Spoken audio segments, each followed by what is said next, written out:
And we are live. Hello, exciting. Friends, family, Romans, countrymen, People all from the across the globes. That's right. We have a YouTube subscriber from Hungary who commented on our West Side story, shop by shop breakdown. Like, I love it. welcome love it. aboard, friends. Hello. Yes, my email from YouTube just came in saying you are now live. What? Exactly. We are live. We are in action. You're here. Yes. Hold on. Let me see here. Happy Pride. It is Happy a Pride. Happy Pride. Friday. Yes. How exciting. How exciting. I'm joined by fellow commentators this evening as well. That's right. That's right. Yeah. Are we going Nobody to introduce has joined ourselves? in yet, but that's okay. We're here. We're ready to go. We are here. That's We're right. so ready. That's right. And this will be forever on the YouTubes, so people Exactly. can watch and learn Exactly. as we go along. Exactly. Well, Autumn, even if people aren't here yet, they can always tune in and join us in the fun. They totally can. can. You're up in your place in Muskoka. I'm in my little convalescent condo room here in Toronto. Listen, I love it. Yeah. It's good too. Exactly. We are in the middle of prepping for season 4. We've got some episodes under the belt. Oh yeah. We are recording our Q&A tomorrow. That's coming out on Friday. It's going to be good. Exactly. You get to know a little bit more about us. Exactly. Yeah, but it'll be short. It'll be short. It'll be a shorter episode. It's a tease. Maybe as short as Oklahoma, which is 53 minutes. Maybe even shorter. Who knows? If we can get it to be that short, Autumn, I will be really impressed with us. But I know us, and that never seems to happen. We always say we're going to be short and sweet, and then we end up 2 hours later. I know. Yeah. I know. Yeah. Well, it'll be interesting. Yes. And Autumn, who's joining you tonight? Because you got a whole Autumn Smith crew with us. I do. I have the whole fam jam. Ooh. Partner Sarah. There she is. There's her arm. There's some light. Oh, there's Reed. There's Reed. Oh, no, I can't see Reed. That's keep turning. Light. Who are you voting for? Who's going to win the gang fight? The Jets or the Sharks?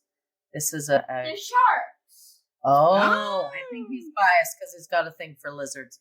Okay, Hannah, Jets or Sharks? What do you think? No, who's going to win the Rumble? They know nothing about the musical. That's right. They don't know nothing. Jets. She's Mm. going Jets. We have Team Jets, Team Sharks. I've always been Team Sharks. Tiebreaker. Maud?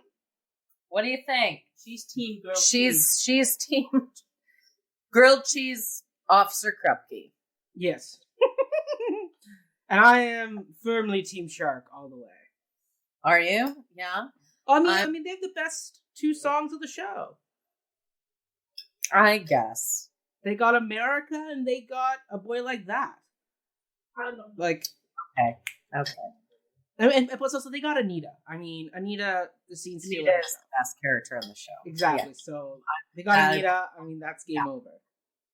The Irish in me feels like I should side with the Jets, but you would be a very good Jet, Autumn. You could play anybody. I would love to play anybody's, but really, I'd like to play Tony. I don't know. It's like really one of those. Tony. I could see you as a riff. Maybe a riff. Yeah, you're more of a riff than a Tony. More of a riff. Yeah. I'd like to play Anita, but that is not my role. No, that is not your role. By Birdie was not my role to play. Yes. But in Oshawa at that time, I was the only option, I guess. Exactly. But I'm excited. Mm-hmm. I wish we were doing we're going to have to watch this again and do a comparable with the Spielberg variation. That's right. Well, in December we'll do a review and then we'll do like a full-on compare-contrast episode. So that's coming in December. Yeah. But, I mean, the people voted after 22 movies went in and I know. West Side Story went out. I mean, it was our number 1 seed when I originally ordered the movies. And I was like, maybe it'll stay number 1. Maybe it'll get bumped out. I mean, Little Shop of Horrors made it to... I was made it to the semifinal round before Sweeney Todd beat it out.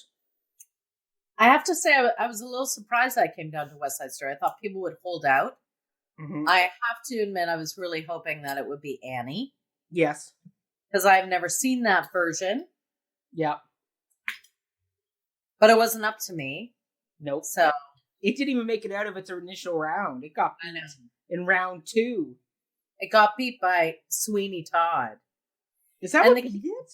The kids have already seen Sweeney Todd. That's right. Ree was traumatized from it. He no longer does haircuts. Traumatized. Every time Sarah goes to just clean his head, he says, "Please don't Sweeney Todd me." Doing the sides and your neck. Doing the sides and neck. Don't Sweeney Todd me. Do you know what I have to say to that? I love it. I love it too. I think that is quite fitting. Get it?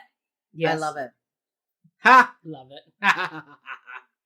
Very good. Well, maybe in October we'll do Sweeney Todd as our Halloween episode.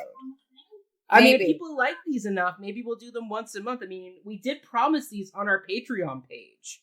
We did. So if people sign up to Patreon, you could get these every month. Yeah. Yeah.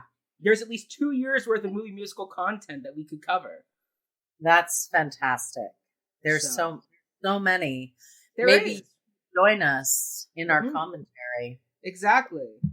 I mean, people can comment here. Actually, let me put on our scrolling ticker, which says, ask us a question. Boy. We are happy to answer. Shall we start? I think we should start. Okay. I'm watching on my iTunes. You're watching on Amazon Prime. I am. I'm sure many people will watch. So here we go. All right. All right. Ready? 3, 2, 1.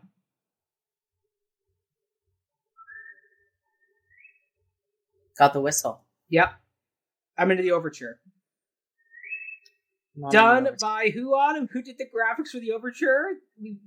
It was not Baz Luhrmann. It was Saul Bass. Saul Bass. Who we know because he actually did several Hitchcock opening credits. Yeah, I was going to say, it reminds me of a Hitchcock opening, like the lines. Yes. It's a little bit like Vertigo or Psycho. Correct. It's cool. So yes, they brought him on for this overture, which, as we noted in our test run, the overture is not in the stage show. It is a added film thing, which doesn't make much sense, because if you were doing an overture, you would want to have credits going with this. But they don't, so it's just a music.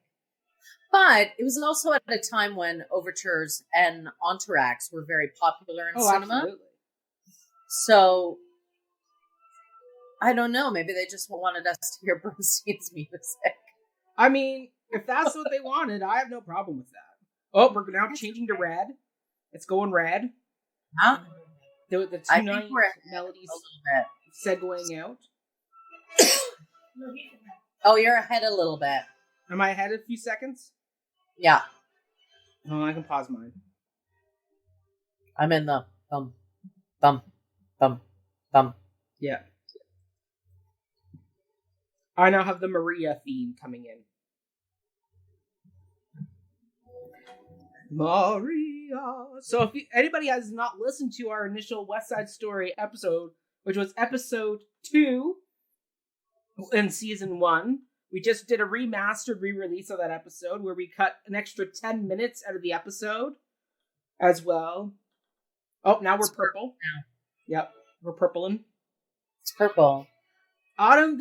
So Maria was a song that made Autumn's skip list. Yeah. Which I don't know why. I mean, I'd almost want to date somebody named Maria just so I could sing this song to them. You know, you surprise me. You hate love songs, and yet this is the one you gravitate towards. It's beautiful. It's soaring. It's sweeping. There's not really a song in here. This was our second episode, Mackenzie. So I felt pressure to actually say things that I hated, but I don't really hate this song. It's just like, okay, well, whatever. Well, I mean, as you said, this is the Romeo, Where Art Thou, Romeo, but it's been given to Tony.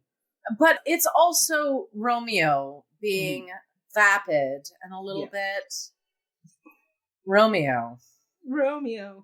I mean, Romeo is one of my least favorite characters.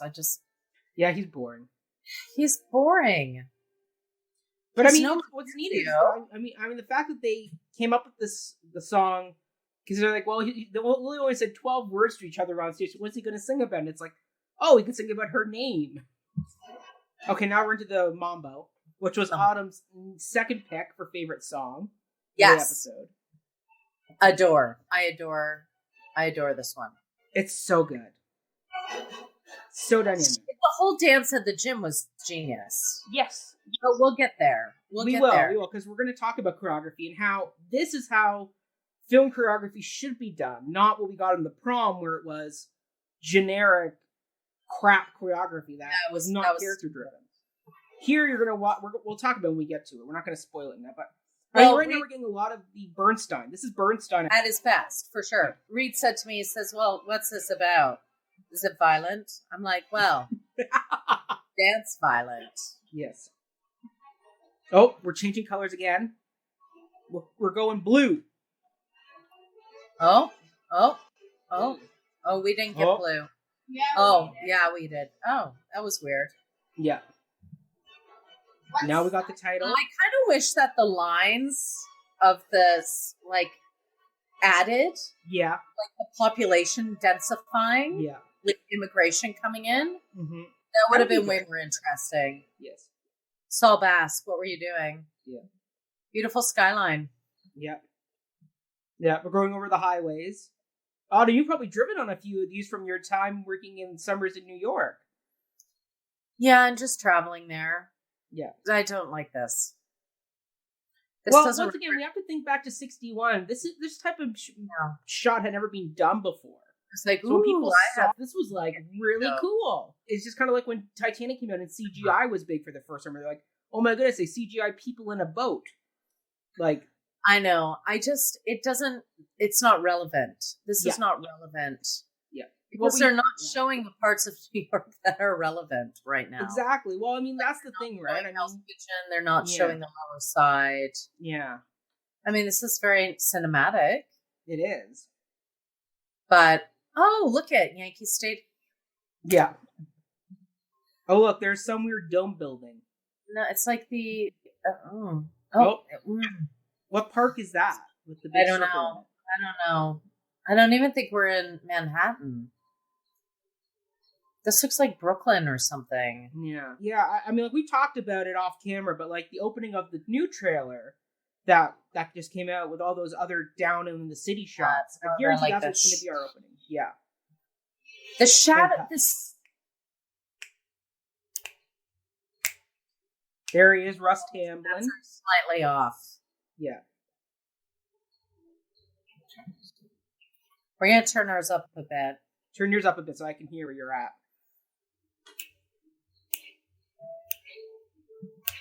Ball. There's action, getting the ball.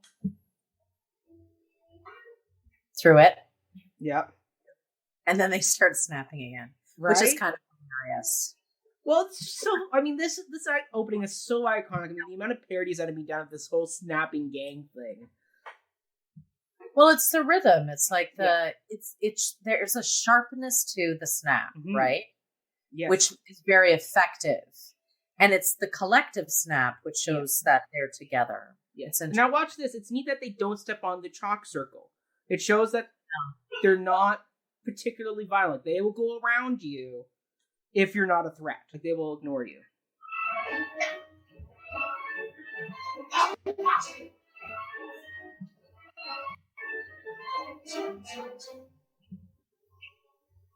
To just steal the ball and give it back. Yeah. It's so good, though. Right? Like, just the simple movements. Right? Little chassé. It's just the way Jerome Robbins built this choreography, because this was filmed live in New York. It just crescendos. It just has this natural balladic build to it. Like, it's like this was revolutionary, this dancing. It really was. Yeah. Oh, Bernardo. in his iconic red shirt. Played by it. Greek actor George Chakiris, who had played Riff in London. That's right. I'd forgotten that. That's right. Yes. But I mean, he looks like Bernardo. Like he has that Puerto Rican look to him. Well, there's something. Mm-hmm. The subtlety of it, and just the space and the stare. Yeah. Okay, and you can feel he's intimidated. Like, yeah. And that idea of the overpowering of the two against one. And now he's kind of hit the wall. I bite my thumb at you. Yeah. I mean, red wall with the red shirt. Yeah.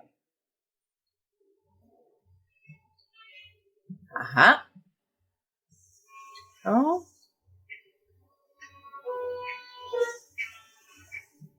We're still out of sync by like half a second. I'm trying to catch up to you.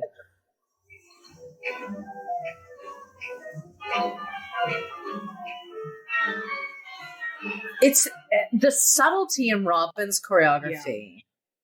Like even the snap was lower. The jets were up here and the sharks were down here. Yeah. And they're way more grounded. The sharks are way more grounded. We talked about this, right? Yeah. How the jets are always like kind of flighty. Yeah. And like skittery. Yeah. Bite my thumb. Bite my thumb, right? So now I was taking the fruit. And now it's 3 against 2. Yeah. And now it's 6 against 2. Or 6 against 3. Yeah. But you're right, it is that I bite my thumb at you, right? It totally is.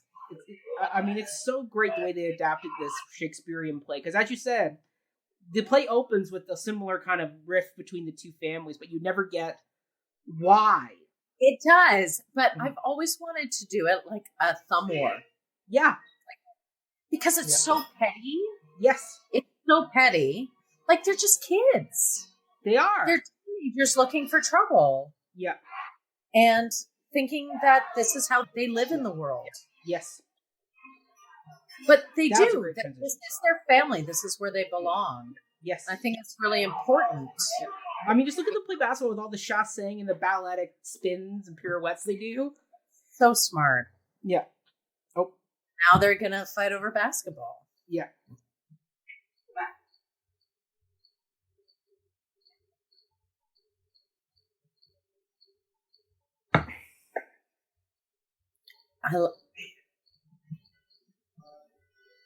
See, the sharks are very still. Yes.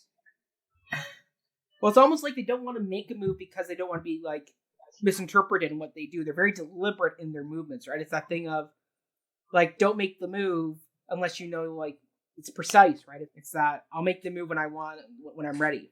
Oh, the trip.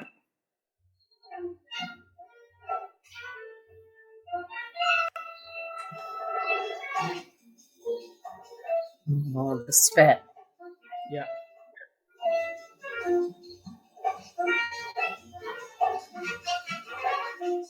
So great. And actually, the guy who's playing action married Cheetah Rivera.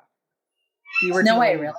Yeah, they divorced later on, but that was the big thing, was that this jet married a shark. I always call him his backup.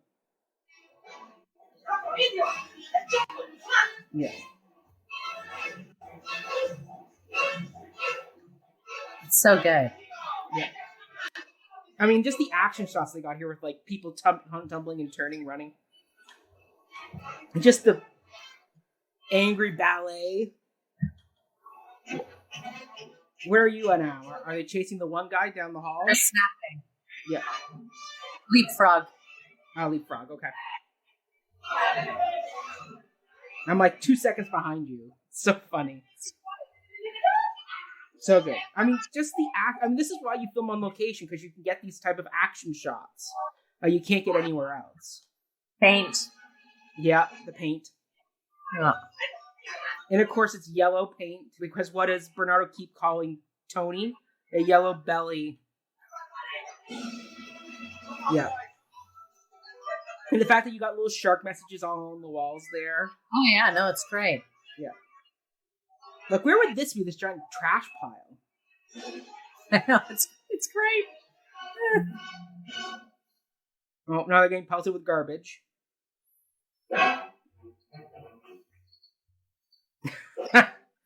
Baby John. Both of they're petulant kids, but there's that intimidation, right? When you see Bernard up on that wall, right? There is that sense of fear now.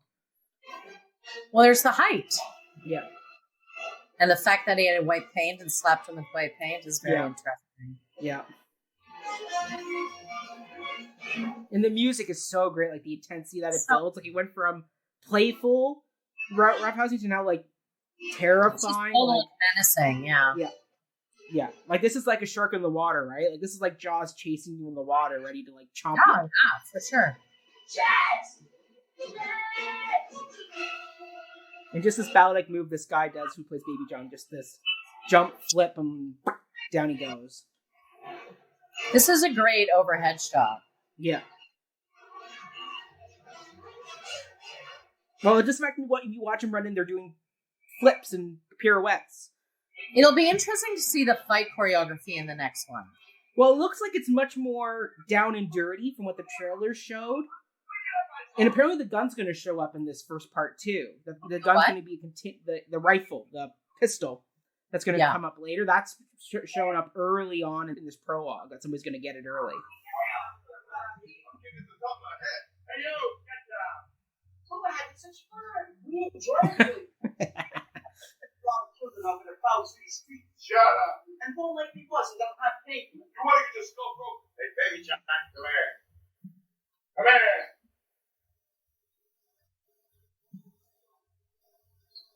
All right. I wish I was Puerto Rican's bloody. No, now we're synced up. I figured out how to do it.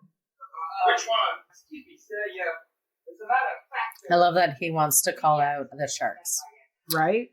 Well, this was, I'll be This- honest, this was the first musical. So when I saw it at Sheridan, I'd never really come across the whole concept of police brutality, like inter-police racism. And this shook me when I saw it on stage that the police were this corrupt. And I remember my friends having to explain to me that this was a thing. This does happen. This isn't it's not what you're always, because as your kid you're told, or at least I was, that, hey, like I have family who are OPP and like, yeah. Right? So the fact that you see the show and it's like, what is this guy doing? Like he's just as bad as the shark. Actually, he's teaching the Jets, because we're going to see this please come back later, right? In the candy store. So the Jets are learning from their adults.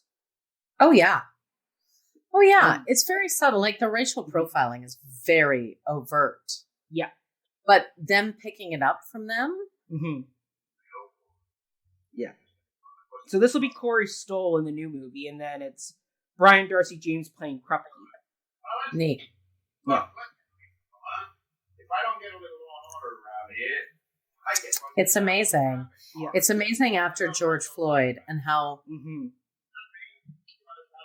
racialized people are dealt with in one way. Yeah. And white people are like, oh, it's okay, go away. Right? I mean, Lieutenant Schrager now being buddy with them, like, come on, guys, just tell me what happened. I'll help you out. But it's interesting that this comes up as a statement in 1961. Right? I mean, exactly. I mean, civil rights was a very real thing at that point, but obviously. Yes. But the fact that it's pointed out in this form is pretty. It's very progressive, right? Like what they did here with this. Yeah. Like the ones... A gang that don't know the street is not. That's it. We're doing it. I love Russ Tamblyn as Riff. He is just so good. Yeah. But then we got this character of Anybody's who, for the 60s and the late 50s, having this tomboyish. Today you could look at it Anybody's as almost like maybe transgendered. Potentially, you could play her that way now if you were to do a production in modern day. Yeah, I mean, I don't know how that's going to translate into this new, like, gender and sexuality are so different. Yes. And we've come a long way in that. But we still have a long way to go. We do. But conversation around it is very different. Yeah. So I don't know, unless you contemporize this, which again would have to be a completely different, look at this musical. Yeah. Like the immigration question would be different. Yes. Which could be interesting. You could do a modern New York thing, because Mexican, Puerto Rican immigration is still a very hot topic. So this musical is timely and timeless. Like if you do it in this current time period of the 1950s, it just shows how far we haven't come in half a century. You do it in modern day, you can get a lot of modern day influence. I will have another existential crisis. Thank you. Yeah. I've already had several of those this week. Uh-oh. I'm good. Okay. What's also neat is the fact when you look at the Jets, unlike the Sharks who have purple and red as their colors, the Jets really don't have a full-on color concept like the Sharks do. You're a motley crew, right? Yeah. They came together out of the need Yeah. to have family. Yeah. And there's no unifying factor. Yeah. Now, maybe that was a statement by white creators that they were like, oh, we don't know this culture. We better do something about it. Yeah. So maybe that will look different in the new movie too. I hope so. Yeah. Even though these actors are like mid-20s, like they do capture that teenage angst, that energy that's needed. Even though like clearly Russ Tamblyn and the guy playing Ice are like almost 30. Like they're not young. Tony. Bigger than the whole West Side. You don't belong no more. Cut it action. It's amazing how when someone leaves, how they are alienated. Yeah. Well, and what is that like? Like, what is that like to be alienated from your friends in that way when you've been so tight, right? Exactly. When you're a jet all the way from your. This song made my list. I've never gotten on board with this song because I'm like, the prologue's done such a good job of setting up who these gangs are. This song could be cut in and you just have Riff going off to meet Tony. You don't need a whole new song to be like further siding with the Jets, right? The Jets get a lot of songs to them. They get. I don't mind the song because it's about the brotherhood. It's like their initiation song, right? So it. But we never get this from the Sharks. It's him convincing them. Yeah. And it's a musical, so why not convince them through a song? True. Right? That is true. It's like, in a way, it's like Romeo convincing Mercutio to help him. Yeah. Like, it's that peer pressure. Mm-hmm. And it's very powerful. Yeah. You have to be a really big person to not succumb to peer pressure. Yes. Well, we'll see when we get to the candy store scene at the end of this, how peer pressure and the way they all talk to Anita escalates the problem, right? We'll get to that at the end, but like just watching the opening, right? They're all jumping on the gang, right? We're all these good Jets. Well, they're stronger together, right? Yeah. As we saw in that opening, when they were one, it was like a fish out of water surrounded by sharks, quite literally. Yes. But the collective, which is interesting because it's like the Fosse clump, right? Yes. And you can see them and they have like little moments where they have their little intermittent solo moments, but they're still part of that collective. Yeah, exactly. Hello, viewer who's tuned in to watch us. Hello. Now here we go. Now we get to meet Tony. Good old Tony. With his Coca-Cola bottles. Yes. Well, in the stage show, he's painting a new sign for Doc to show his appreciation for Doc helping him, which I think is much better than just unloading soda. Yeah. Because in the stage show, Tony's painting a sign, if I remember correctly. I don't have the libretto in front of me. But Tony's painting a sign. Interesting. Mm-hmm. Work, honesty. Yeah. A fascinating narrative. Yeah. The changes between Riff and Tony is fascinating. Right? And that's what kind of makes him different than Romeo, because Romeo is an entitled brat. Yes. Well, Tony's good-hearted. I mean, he's a good guy. Like, that's the difference between Tony and Romeo. Tony, you get to see, like, if he doesn't have his ending at the end of the musical, he could go on to do something good. Yeah, we can't, no spoilers. Yeah. I mean, this now makes me want a Coke. I know, right? Like, why do they go away from the glass bottle look? I mean, do we need more plastic? Glass bottles work so much better. I know, and they were really sexy to hold. Right? But I do like the chemistry between Richard Beamer and Russ Tamblyn. You do get this brotherly love that is essential for the Tony Riff relationship. If you don't have this, then you don't have Tony's side of the story. No. It's going to drive his action throughout the show. No, true. Like, apparently Russ Tamblyn actually auditioned to be Tony. And they didn't think he was attractive enough to be Tony, so they were like, well, we can cast you as Riff, the best friend. And it was like, okay. Trust, I think Riff is better than Tony, so I was like, that's an upgrade for you. Yeah, Tony is so... I know. I've had it. I like that was very simple. Yeah. Riff, I've had it. But the whole conversation, it was just two guys talking. It wasn't like... It was good. Yeah, this scene is very simplistic in its construction. And it works. Do it after the dance. Oh, yeah, I already told the guy should be there. You don't show up, you mark lousy. Oh, Riff, playing that game, right? It's like you don't show up, peer pressure. It's great. Woman too? First up, and I'll live to regret. That's a line that's changed from the stage show. I'll live to regret this. Yeah. Doesn't he? Dun, dun, dun. But even that line isn't changed because on the stage show, it's womb to tomb, sperm to worm. But in the censors in the 60s felt that was too inappropriate. So they said burst. And that's better. Sperm to worm is... Well, it's very masculine, right? It's that petulant teenager. Sperm to worm. Exactly, which is why I like it more. Burst to earth is too sophisticated for them. It's true. Birth to earth. Sperm to worm. Now, here's another Tony song. I think this one also made your cut list, too.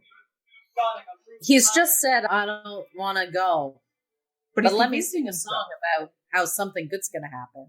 Well, I think it's not played right here. The trick with this song is you play it as a pep up. Like, if he's reluctant to go, then he needs this song to kind of jazz him up, like rev him up.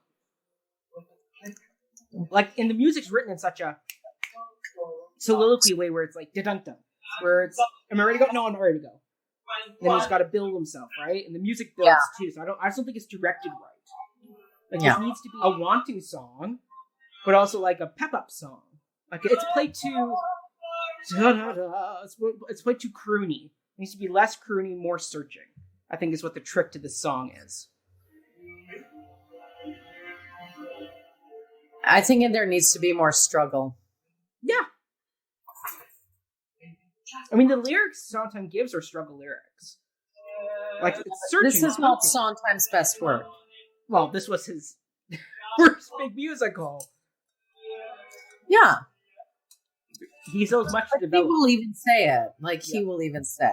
Yeah. But it's schlocky. It's schlocky. Well, there's no struggle in it. Like, you can't go from leaving a gang, being asked to come back into the gang, and then singing a song about how great it's going to be. Yeah. That doesn't make sense. Yeah.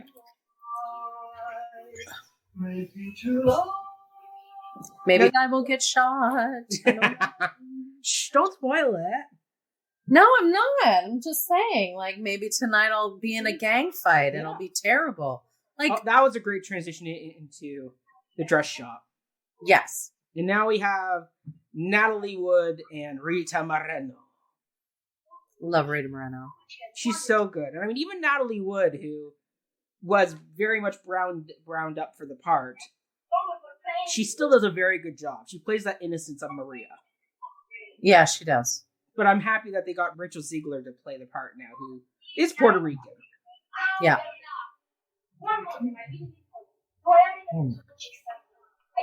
That like, yeah. Oh, Maudie. I mean, just look at Rita Moreno. She just has such confidence on screen, right?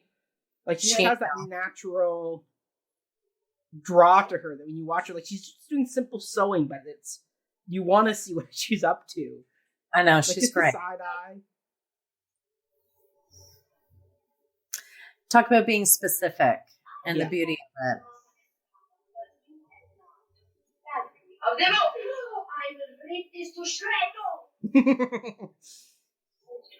I will rip this to shreds. It's so good. So good. And also the fact that right away you're getting Anita's main color, which is purple. She's always in a purple, no matter what scene. Actually, there's one scene she's not in purple. But 99% of the film, she is in some type of purple outfit. She is, you're right. Which is a neat color because if the Jets are blue and the Sharks are red...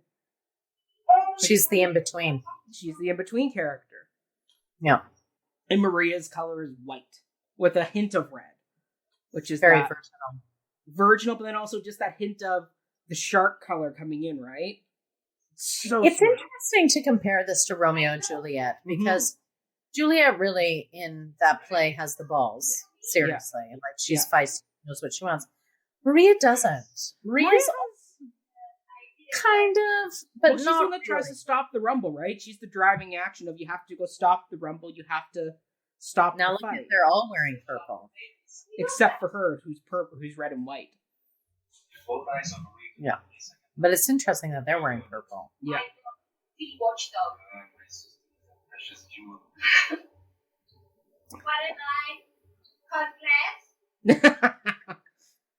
Just such a great little thing of, what am I? Cut glass? Like, so good. So good. Like, just the one-liners that Rita Moreno gets. And this is another great transition. Very 60s, though. It's so 60s. But it works. It's psychedelic. Well, like, how else would you transition into the dance? Like, it's like, this is right out of the stage show, too, that the stage show happens where Maria is on, she spins, then everybody else comes on around her and she disappears. And now for the best dance number of all time. It is. Okay, so this is where I go. This is where the prom messed up. Where you had football players doing backflips in their first song, which is not character specific. It looks cool, but it's not character specific. If you watch all these characters, their dances are very specific. Like, you got action, very cool, down, grooving, right? No, I don't know if Action would be able to do those moves either, but... Now, this is great with Anybody's and the other guys, right? The gang.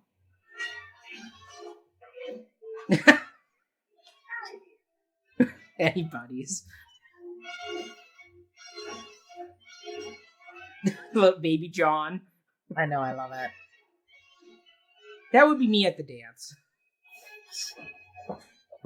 It is very cool, eh? It is. And even in these group shots, it's still very specific. Who's doing what move. It's never generic. And that's what I didn't like about the prom choreography, was there was no build to the jocks and the other people accepting Ariana DeBose and whatever. Her other, like, there was no build. Like, in that repressed group who's not accepting, they shouldn't be doing backflips right off the top at their promposal. It should be. The whole choreography of that was terrible. Yeah. It was very generic. It was bland. This is great. Our friend Jill just commented, she goes, "Oh, Sweeney, so cool." Sweeney won? Oh, Jill, Sweeney did not win. No. All right, here we go. This is great. The tension. And then Gladhand shows up. Oh my god, it's so weird that it's him. Yeah. What's his name? Gladhand?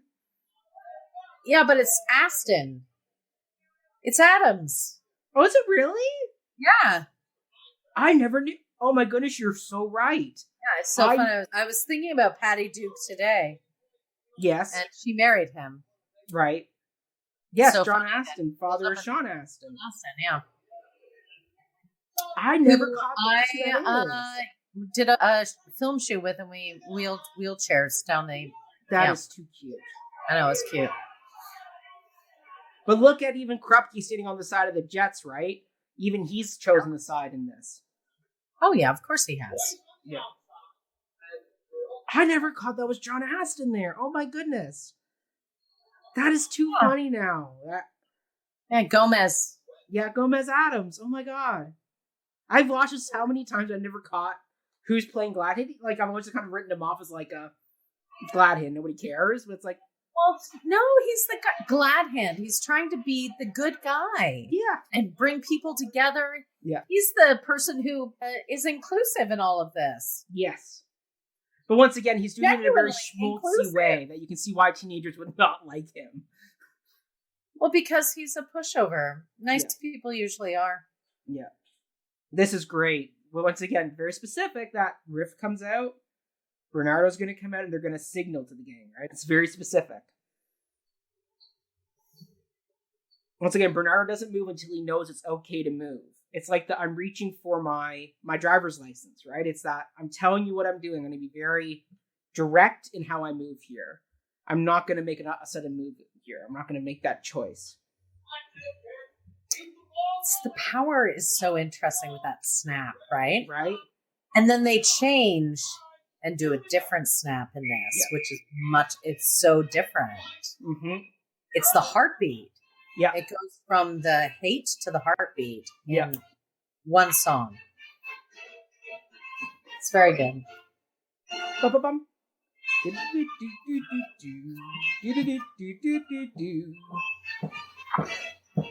This is so great. And then, just the choreography that the two leaders end up with their two different partners. It's so great. And then here we go. And just the crossover. Like, Robbins is genius. Like, he's... Hannah, is this what your school dances are going to be like? No. Autumn could be Gladhand in that situation. Comes Tony. Yeah. And once again, Tony's got the riff jacket on, right? That beigey, ugly yellow color. Don't know why they chose that color for Riff and Tony. Ice has the same jacket too. The other thing I like about the choreography in this is that everyone has their own interpretation of the dance. Right? Like, there's nothing generic about it. Mm-hmm. It's character specific, and this is what needs to happen. So specific. In musicals in general, is when you choreograph, it is character specific. Like the fact that Peter Gennaro choreographed the Sharks and Drew Robbins did the Jets, you can tell that there are two different people choreographing. It's so different. And as you said, the Jets are up. Like, they are up. They are taking over the space. They're spreading. Sharks are very angular and very precise. They're also goofy. Yes. The Jets are goofy. They are. There's nothing sexual, or you know what I mean? Like, they're grossly immature. Yeah.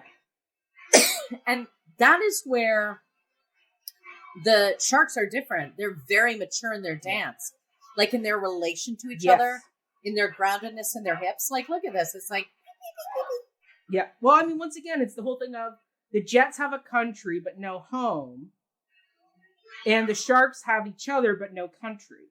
So the Sharks are so mature because they have to coalesce together and be this. Well, they are each other's home. Exactly. The Jets, right? You said they're motley crew. Their home is in their identity, whereas the Jets don't really have solid identity. They come from many different places. Exactly. Right? Yeah. And the trumpet music? Oh, so good. It's petulant, the trumpet. And then this is right out of the stage show as well. They all move back. Everything fades away. They changed this in the new one, though, because it looks like in the new one they meet under the bleachers of the gym. Somehow. It's so simple. It's like the world stops, but people keep coming in and out of that blur, which is fantastic. I love Natalie Wood. I wish she hadn't died. I know. She actually was a great Gypsy Rose Lee in Gypsy. She was phenomenal. Yeah. She was great. She was Kim in Bye Bye Birdie too. No, she wasn't. That was Anne Margaret. No, that was Anne Margaret. Sorry. No, Natalie Wood. She was Miracle 34th Street, Gypsy. She did a whole bunch, but she was gone way too soon. Way too soon. Murdered. Yeah.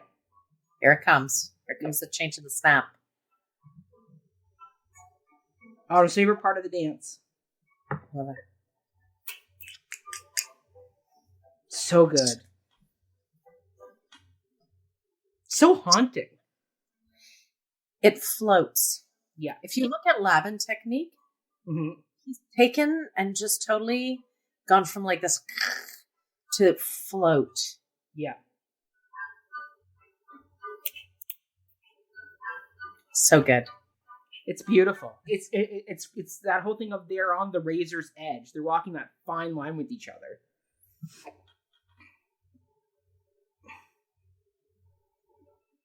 Apparently, these two actually didn't get along on set. It was notorious that they would go to their trailers and wouldn't talk, and they get called to set and run the scene. You're kidding. Well, see, people think it was Natalie Wood and then didn't like him.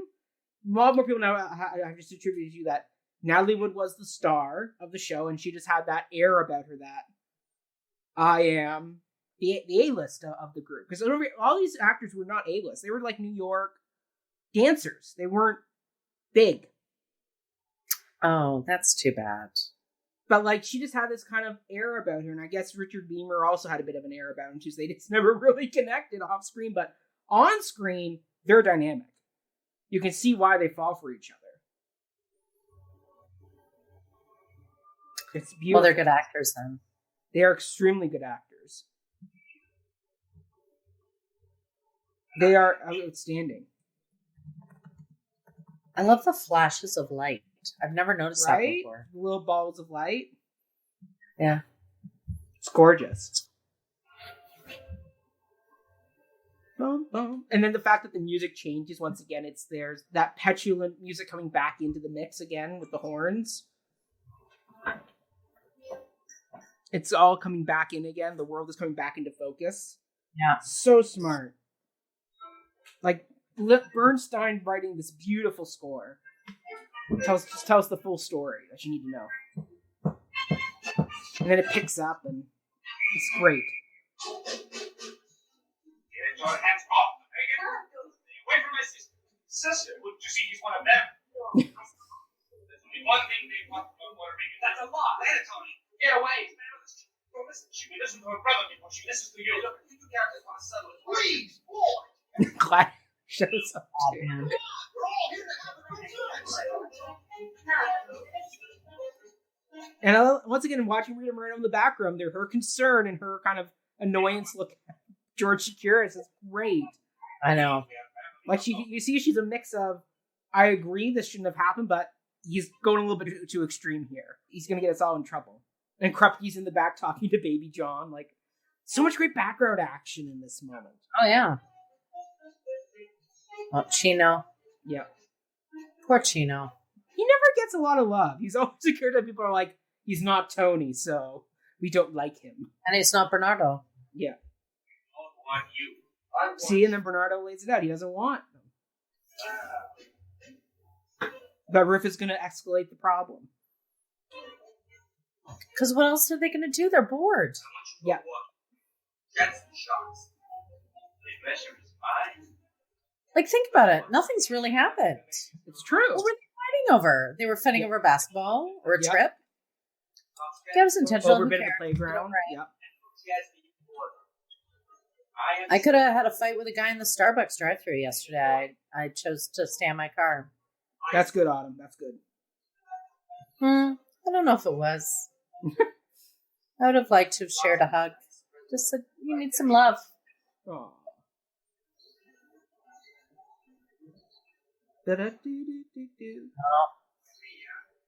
Here we go. Maria. Ah, so good. Now, I love what Paul Nolan, when I saw it, Stratford did. Because he started soft like this, but then he ended up like really skidding across stage with excitement. Like he just built such an exuberance and lust for it that it just grew. This one doesn't grow. Like it's pretty, but they don't capture that escalation of energy that key change infers. Maria, I just met a girl named Maria. Look, it's so beautiful. Will never be the same. It's sweet. It is sweet. It's very sweet. Just kissed a girl named Maria and spotted me. But his body's not engaged. Well, yeah, because when they were filming, they only had a board stuck to his stomach so they could get the right distance from camera to him. So, like, he's watching his walking. I know, like, here but he's much better. He's more natural. But then when you get up close, he's, like, stuck in this. You have to walk this fast. If you're in love, this is not how you act. No, well, once again, you do Paul Nolan. You skid across stage. You flip off a lamppost. You cover the stage. Your excitement is big. Like, he just doesn't get the excitement. And I don't know if that's because they were on film. Climb the fence. Climb the fence. Yeah. On this high note. Like a cat. Yeah, shut it from the rooftop. Going there. Yeah. Oh, he grabbed a fence. Not the same. This is very cathedral-esque. Yes. Once again, this was written to be sung in a church, right? Because originally it was going to be Catholics versus Jews. So when they originally wrote this song, it was supposed to be, the echo was supposed to be the church sound, right? And then they just took it outside. Let's not go into the religious side implications of this. Yes. Let's not get Autumn on that. You'll lose me on that one. Yeah. But I mean, once again, this song, when performed right, it could be stunning and beautiful. It is a beautiful song. I just find it very pastoral. Boring. Yeah. But I do want to say that the lighting of this shot, amazing. Mm-hmm.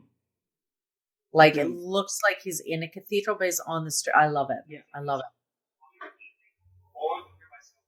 Oh, and I love back to with her drapes. Yes. Also, that glass door there with all that, with the different colors on it. Great. Yeah, it's great. Once again, Rita Moreno just getting the last line. It's so good. Of course. She's like, I'll talk to him. It's fine. Yeah. You're fine.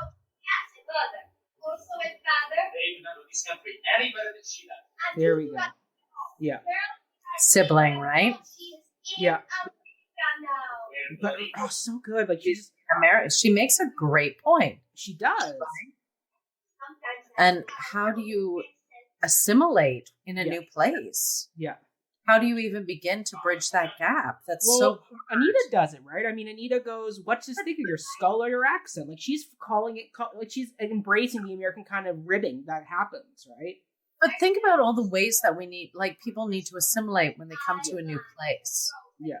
Like the food, the language, the culture, like the way that they walk through the world. Yeah. So difficult. We forget. Yeah. And how much of their culture do they have to get rid of to assimilate? Yes. We call ourselves a melting pot, but Tony Kushner nailed it when he said, "A melting pot where nothing melts." Yep.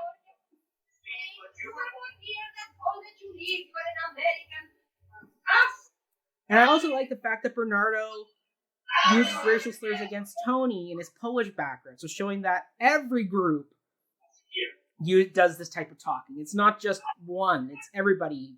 It's about creating the otherness, so you have some kind of authority, right? Yes.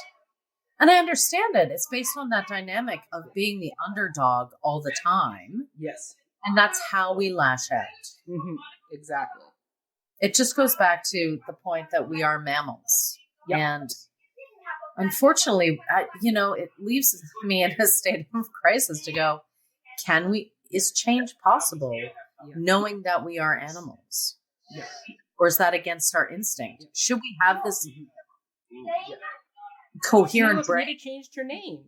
Dissect and empathize. Mm-hmm. Like, it's weird. Yeah. It's weird. Once an immigrant, always an immigrant. There's a true statement. You're from sad. Oh no. That's not true. Anita makes great arguments in this song. She's so smart. She's so smart.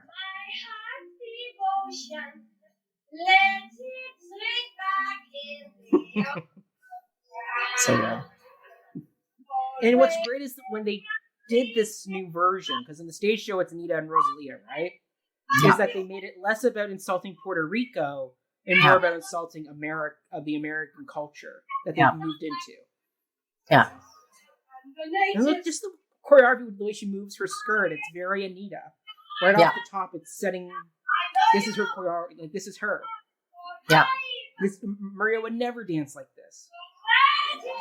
There we go. I can't wait to see this version now with Ariana DeBose. I know. It's the fact that it's going to be out in the city, it's going to be in the bigger community, are going to be enjoying this, shows that everybody's going to participate in this song, in this community, not just the smart.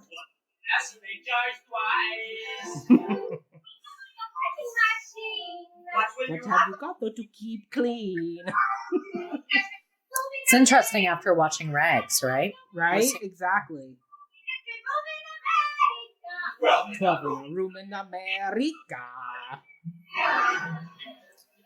It's interesting to do this as a male-female song and the females being more progressive. Yes. Once again, but showing the men being more traditional and holding to that, mm-hmm. home and that patriarchal look at what that is, right? Exactly.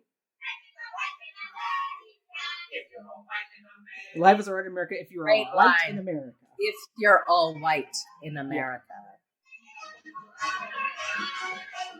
Now we got more dancing, so good. Once again, very masculine, very almost matadorish in what they're doing.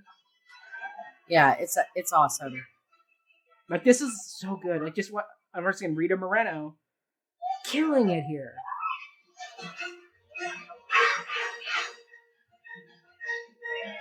This is great. Slap. Kick. What's interesting, because they do that little minuet. Yes. Is more feminine, and then it slaps you in the face. Right? Almost like a warning. Yeah. Don't be too feminine. No, it's not that. It's like, ladies. Yeah. It's going to come back to bite. Which, once again, it sets up Anita for that greater fall that we're going to see later on in this. Well, it also just shows that the patriarchy is alive and well and living. True, that too. At this time in New York. Yeah. Love the skirts. Shouldn't be. Yeah. Well, Anita's the smartest. She knows what needs to happen in order for everybody to progress and move forward. She knows what needs to be done. She makes a point. We are here now. Yeah. If we are going to survive, we have to have some kind of assimilation. Yes. And what does that look like? You have to go to the dominant in assimilation, right? Exactly. Which sucks. It shouldn't be that way. It should be a melting pot where things melt. But you pointed out, it's smart. Yeah. I know about you can get on.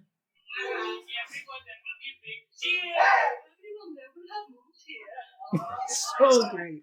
Once again, the last line, she gets that last button. And just the antagonism between them, it's so great.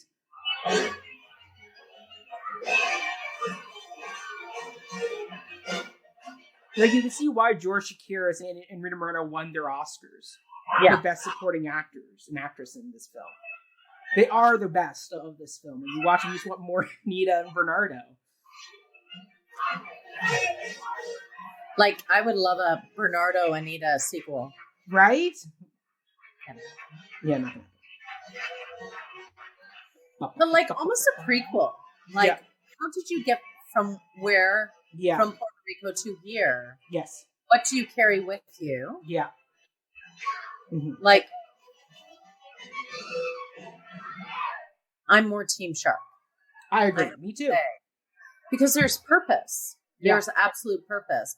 Yes. I can't stand the purposelessness of of the Jets. Yeah. It's kind of like our friends from Rent. Yeah. The world owes me something. No, they don't. Exactly. It's like Romeo. Yeah. That's why I like Mercutio, because Mercutio goes out and he fights in battles and he... Yeah. You know, well, it's once again, it's not his fight, but he'll go and fight for his friend. No. Yeah. This is beautiful, the silhouette shot they do.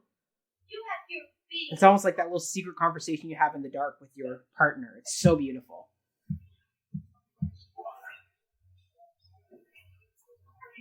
It would be great if, like, for your student song, you just gave them the lyrics for this scene and just said, stage a scene with this argument. Yeah. Like, you could easily take the music out and it would still work. That was great. Mm-hmm.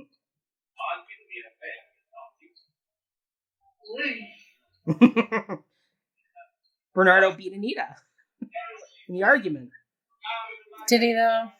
Well, he goes, like, if you want me to be an American, I have to go do these American things. I have to go have the war council. You want me to be an American, don't you? And this is what I have to do. Yeah. Just because I don't have them back home means here I have to go do this. This is what I have to do. Yeah.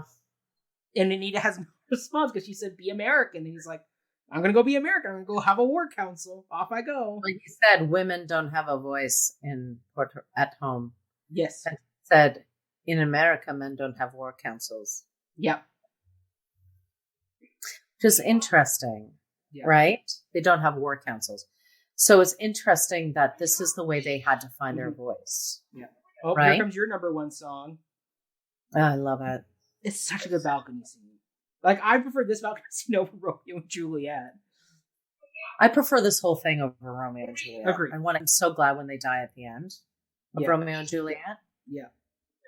It's a blessing. I'm like, oh, goodness.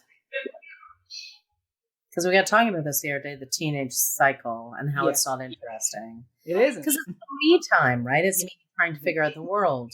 Yeah. But this is structurally talking about way bigger things. Yes. Right? That's why I prefer the Sharks, because the Jets are... And that's why I prefer Tony over Romeo. Yes.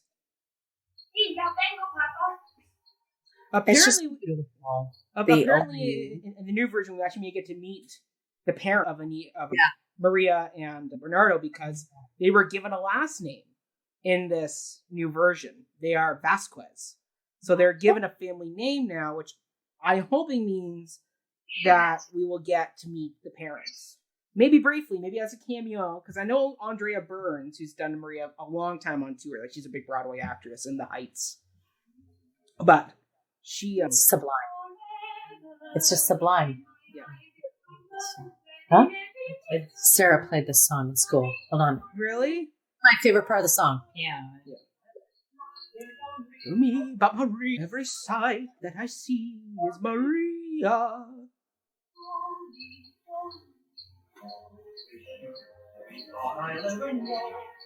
Everywhere I go, you'll be Perfect. And to think Sondheim calls the song Too Purple. Too purple? Too Purple. He goes, Maria would not talk like this. She is someone who's still learning English. She would not speak about stars and shooting moons. It's too sophisticated. It should be simpler. It should be character-based. Yeah. But Bernstein goes, it's romance. So you're going into a bigger world, right? In romance, you can expand. I mean, it's very unlikely that they would have fallen in love at a dance anyway. True. So let's just go. We have to go into the realms of imagination for this one. So the purple is okay because it's heightened. It's heightened text. It's based on Romeo and Juliet. Yes. Once again, like this song shows the Shakespearean quality of this musical. Well, it needed a balcony scene. Yeah. And it's kind of perfect to set in New York with the fire escapes. It's great. Yeah. So smart. Mm-hmm. I also like that it shifts class. Yes. And it's a real story rather than working class. Who cares? Who cares if you're gone to state and you're... I don't care. There's no struggle in that. There's no struggle. Your parents are warring for no reason. Yes. Whatever. Yeah. I also like the big height difference that like they have with each other. Like it's huge. I really hate the staging of this though, and I hope Spielberg does does soft lighting because I don't know. It's a bit boring. I find Tony boring. Yeah, he doesn't even. Yeah. It's like, okay, now you will stand and hold her arms. Yeah. But Natalie Wood says everything in her eyes, right? She does. She does. Now, question. So this movie was dubbed. You have Marnie Nixon dubbing Natalie Wood, and you got Betty Wand, who dubbed Rita Moreno in a few songs. No, really? Yeah. Rita Moreno doesn't sing A Boy Like That, and she doesn't sing the last note in the Tonight Quintet. Why? Can she not? Well, Rita Moreno couldn't hit the low notes on A Boy Like That. And also she was sick when they were recording the Tonight Quintet. So they had Betty Wand come in and do the last note for Anita there. But what do you think of dubbing in like these older movie musicals? Because what's nice about the dubbing is you get people who actually can sing. Like imagine how much better Les Mis would have been if they had dubbed Russell Crowe. Or Pierce Brosnan in Mamma Mia. Wait, here's the point. The point. Mm-hmm. Why? Would just hire the actors who can sing it. Period. Yeah, but they don't sell. Like the whole thing about Kyler and Natalie Wood is that she can sing. She's the name. People come to see Natalie Wood, just like people come to see Meryl Streep as Donna in Meryl Streep can sing. Meryl Streep can actually sing. True.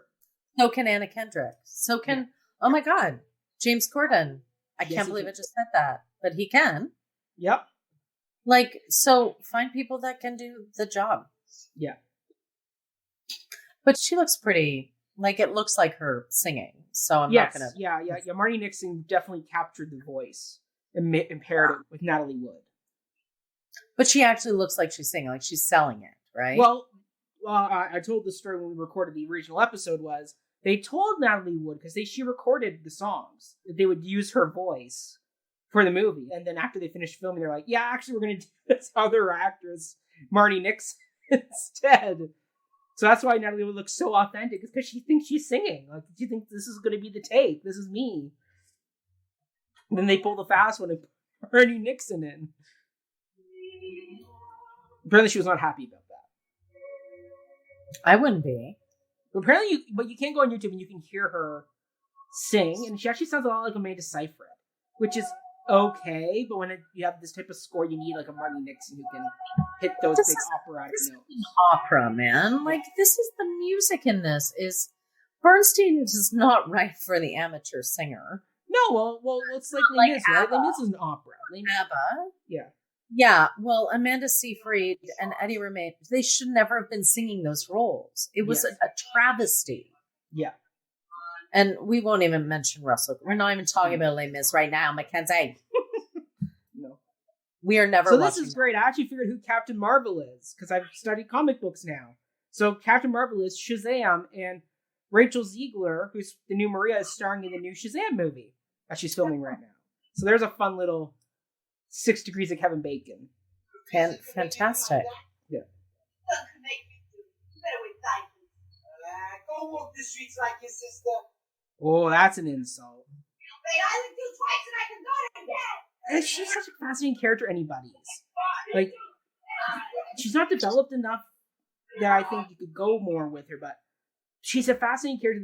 It's interesting they made a character of anybody's for this. I know. Like, why would they make this character? Like in the late 50s, I wouldn't think they would want a character like anybody's on stage. Like it wasn't a thing people were interested in. You gotta remember, musical theater caters and gives voice to otherness. True. That is what there's no musical out there that is not about the celebration of otherness. Yeah. So this is just another way of celebrating otherness, right? True. We might, and then again. Velma and Graziella. So funny they are. I like that there's a female perspective in this that counters these two. Yeah. Yeah, well, that's what's great about Anybody's. Anybody's does have an important plot. I mean, she also is the one that finds Tony and the gun. So they do make plot points out of her. Yeah, she just needs more, right? Yeah. But she's kind of like the fool. Yes. Right? Kind of like Anita, in a way. Yeah, exactly. She's the counter for Anita. Yes. On that side.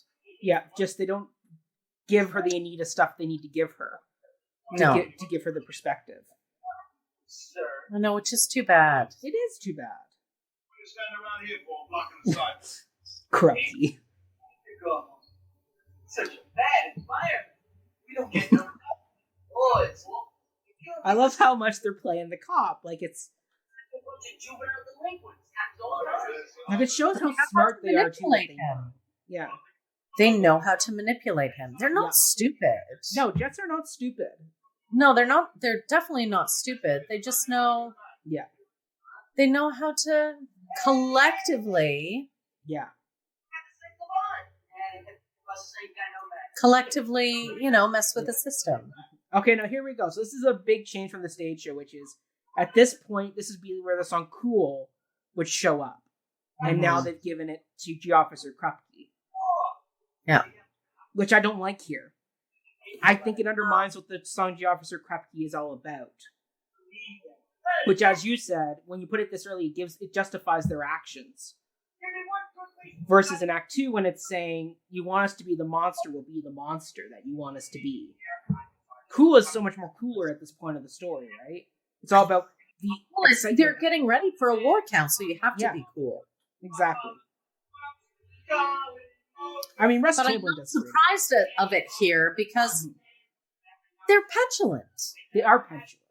And I mean, like, as Sondheim says, the reason why he advocated for them to move it here is because he goes, I don't think people on the run after 2 murders would start singing this song in an alley. Cool is a much more common song you would find. But what I think if you direct Officer Krupke right after it loses its character power here.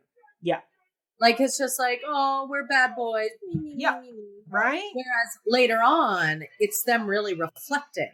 Yes. Exactly. Look at what choice did I have? Exactly. It can't do that here because it's too soon. Yeah. Nothing crucial has happened in the plot point to warrant that kind of thought development. Yeah. Exactly.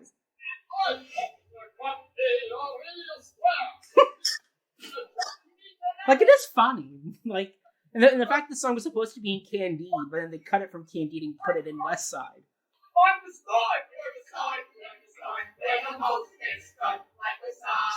And this was the one song where Bernstein showed up with the melody ahead of time and said, Sondheim, you have to write to this melody.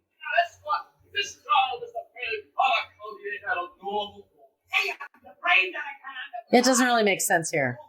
Right? It doesn't fit. It's random. It's like, it doesn't have that drive. Like, America has a reason to be sung where it needs to be sung. Here it's like, okay. Well, yeah, she's in America. She's like, what are you doing? Exactly. Here it's like, you're right. It's like them just being, we're petulant kids. We're showing what we do. Do you know what's funny, though? Like,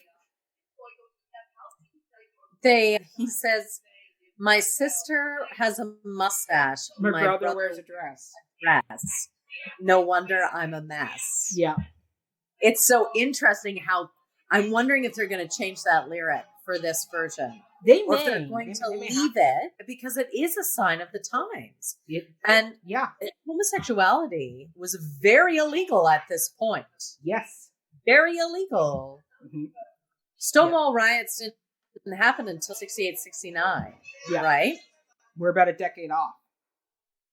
But the idea of not being able to figure out, like, yourself because of your siblings' gender issues. Yeah. And this is the coolest choreography right here when he does this backflip. I love that so much. I mean, it just shows how broken the system is. That the adults just don't know what to do with these kids. It's true. And he started one place and he ended right back up in the same place. Right? Yeah. He's crazy. Trouble is he stinks. And look at all the Band-Aids they're giving him. Yeah. Look at all the names. You are this. But no one's getting to the root of the problem. Yeah. Fellow with the social disease. Yeah, thank goodness Sondheim is still alive so they can get him to rewrite lyrics when they need to. Like, he's the only one out of that original creative team that's still around. And he's the one you really need. Like if you're going to change lines or anything. You need the Sondheim brain to kind of figure out what would be the best alternative. Sure. Now, this is the new... So, Doc is now going to be played by Rita Moreno. And she's playing this character, Valentina, who is the widow of what the character of Doc would have been. Oh, interesting. Mm-hmm. So she's playing the bridge character once again, but she's going to be running the candy store. Interesting. Which I think is a great use of Rita Moreno.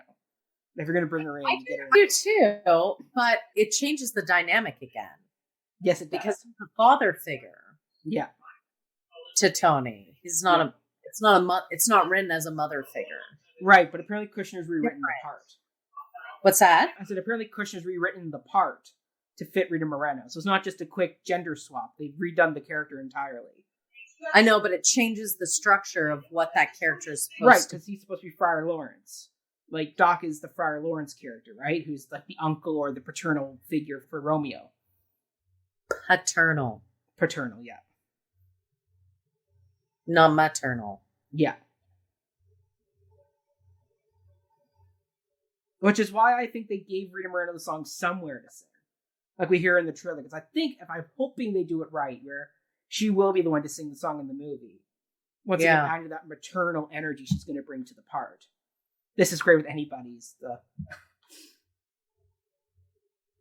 And look, there's Tony scratched into the wall in the background as well, like just setting up that this is their place. Yeah. And anybody's got to shove everybody out. Like, so good. We're talking about wanting to belong somewhere, and because of gender being alienated, we're still in that. We're still in that system. Yes, we are. And don't get out on this crisis. No, don't go down this road. Yeah.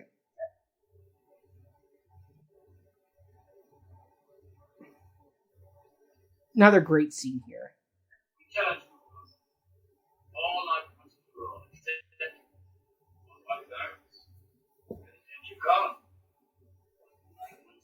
And if you notice, action is on Riff's right, and it's often said your best lieutenant, your most loyal companion, would be on your right side.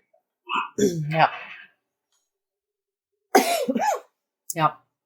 And once again, this whole scene shows that what happens once Bernardo and Riff are removed from the situation, there's nobody now to hold back either side. There's no control, right? It's the letting the dogs off the leash. That's right. Out of the way. The Riff.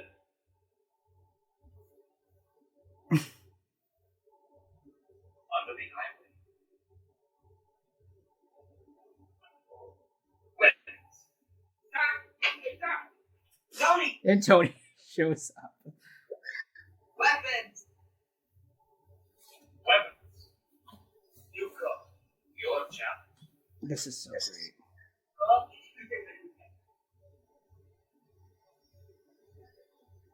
But the intensity of this one, the fact they didn't underscore it, it's just plain dialogue. There's no music. Bats, gloves, chains, bottles, knives, guns. Arthur Lawrence wrote such a good book for this. It is good.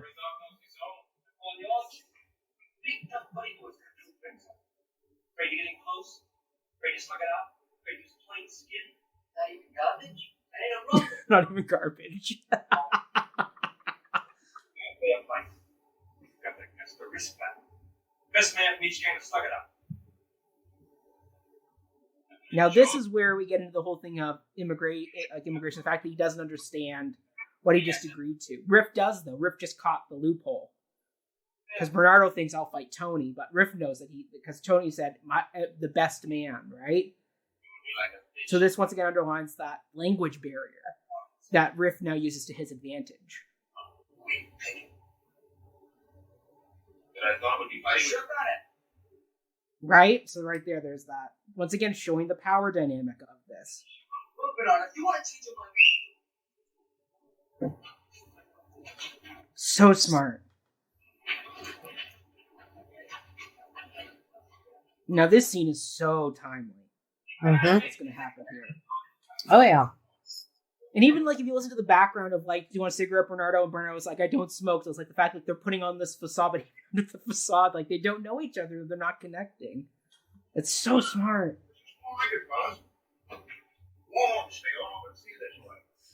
He's so patronizing. You just hate Lieutenant Trank. You want? I am. I'm a village idiot. Doc. I'm the village idiot. I'm the fool. He's the Feste. Nah. Or the Friar Lawrence, in this case. No, Friar Lawrence is too involved. Use the playground, Jim, the streets, and he's not. So what if they do turn this whole town into a stinking big stack? Hey, don't stop them. Because get home right from us the same. And once again, Lieutenant Strick knows what needs to be said to get them going. He knows how to play the system. He knows what needs to be said. Yeah, it does. Oh, yeah, sure, I know. It's a free country and I ain't got the right. But I got a badge. What? There's a line that's still freaking timely.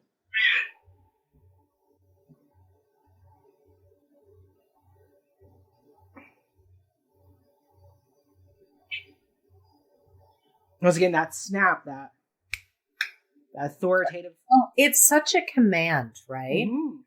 Let's go. It's like when you call a waiter in old days, when you waiter. Yeah, check please. It's like come. Yeah. You do it to a dog. I hate it. Yeah. I hate it. Yeah. But they do it to each other. So how much respect and how well do they know each other really? Yeah.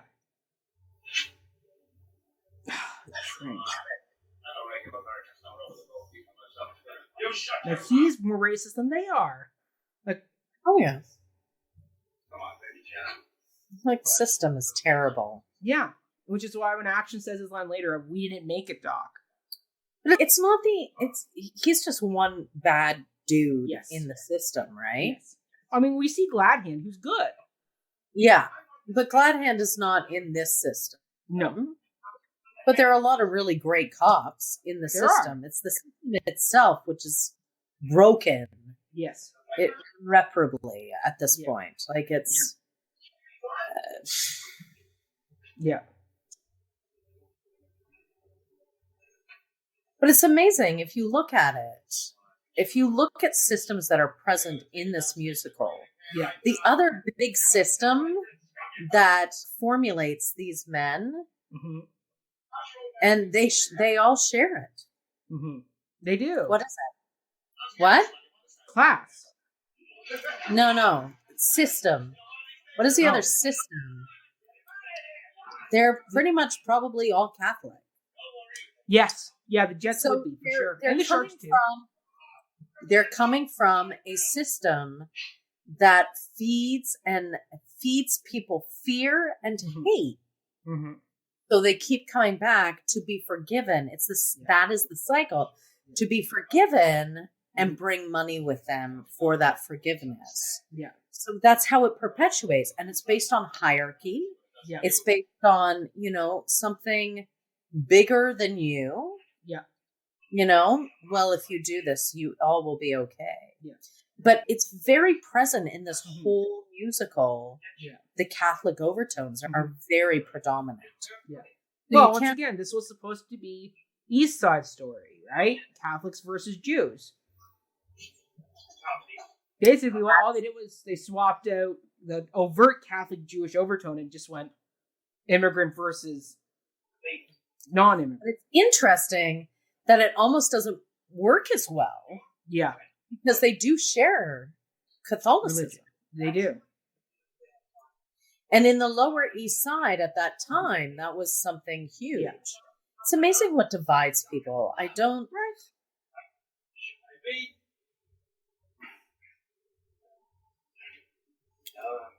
True words, Doc. True words. Maria. Right? But it's like him hearing the song in his head, right? It's there Tony it is, walking. Yeah. He's walking away and he's feeling the joy. I mean, in the original version. Joy, but he's going to go fight her brother. Yeah.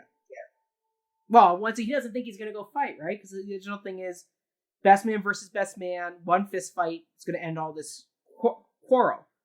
Maria's going to be the one that's going to screw that up by saying you have to go stop the entire fight, which sends Tony back into the fray. Meanwhile, I don't think Tony was going to show up. I mean, in the stage show, they have him show up right away. But it's Maria that sends him to that. Okay, I'm going to... intermission. I'm going to take a little intermission. I'll be right back. All right, let it keep playing. I'm going to leave my TV on here. All right. I'm muting myself, though. Okay. Hello, friends. If you're still here, we got one viewer who has stayed the whole time. Oh, we're back. I'm going to pause my movie.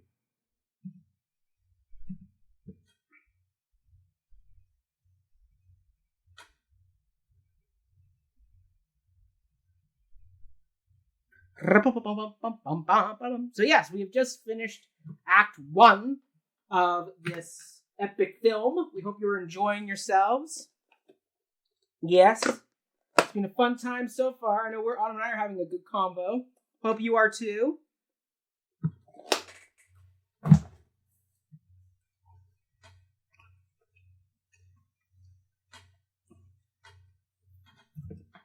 This is the entr'acte. If you need a pee break, now was the good time to go get it. Wonderful boy. Let's see what our friends are saying.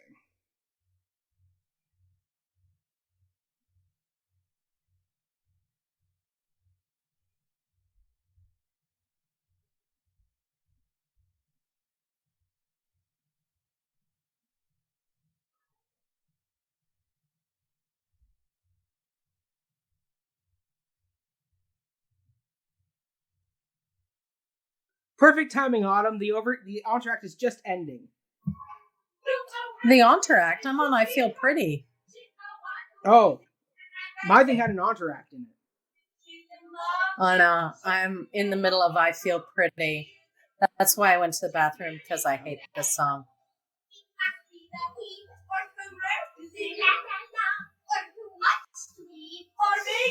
I gotta find where you are now. I thought you had an entr'acte like me. She's going through all the undergarments, the toile. Right. She's wearing a crown. She's wearing pink. She's got a speech. She's like, I feel pretty. Yeah.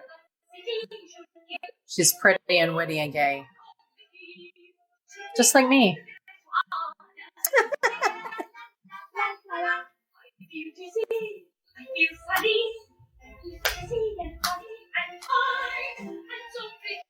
I thought you were joking when you said the entr'acte. I'm like, oh yeah, I Feel Pretty as an entr'acte. No, in the movie, that's where the act would break. Oh no. Yeah, so in the stage show, it doesn't end with the rumble, which I always wondered why they made it so early.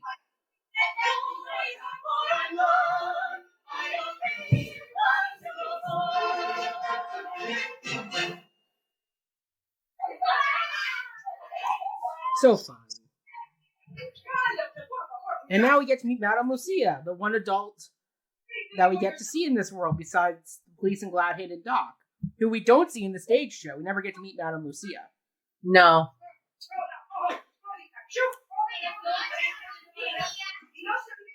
I love that Anita's still in her purple. Anita was not involved in the I Feel Pretty song. Yeah, well, she shouldn't be. It's not Anita's song. It's too immature. Anita's too mature for that. She was there, but I'm glad that she wasn't in that song. Yeah.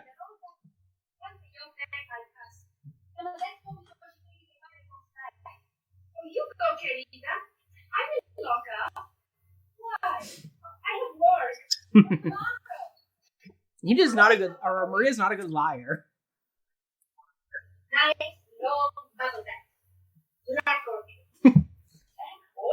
Black orchid. It sounds very perfumey. Yes. Once again, it's showing Anita's maturity that she is in this sexual relationship with Bernardo, that they do have that side to them.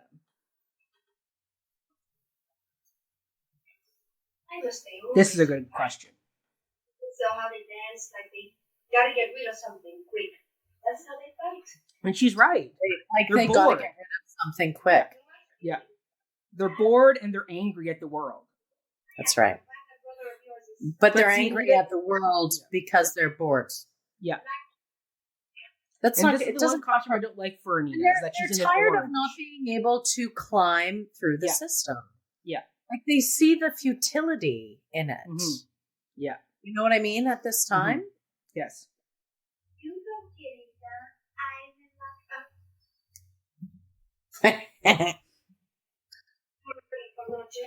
Buenas tardes. Gracias. He just came from the drugstore. We need it.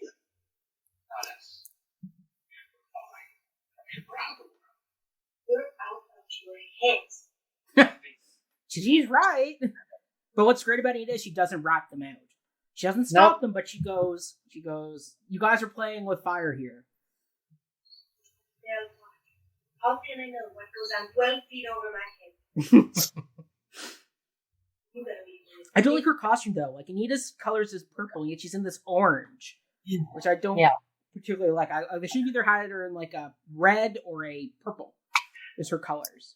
Well, it was. I think it's a work uniform. Potentially, yeah.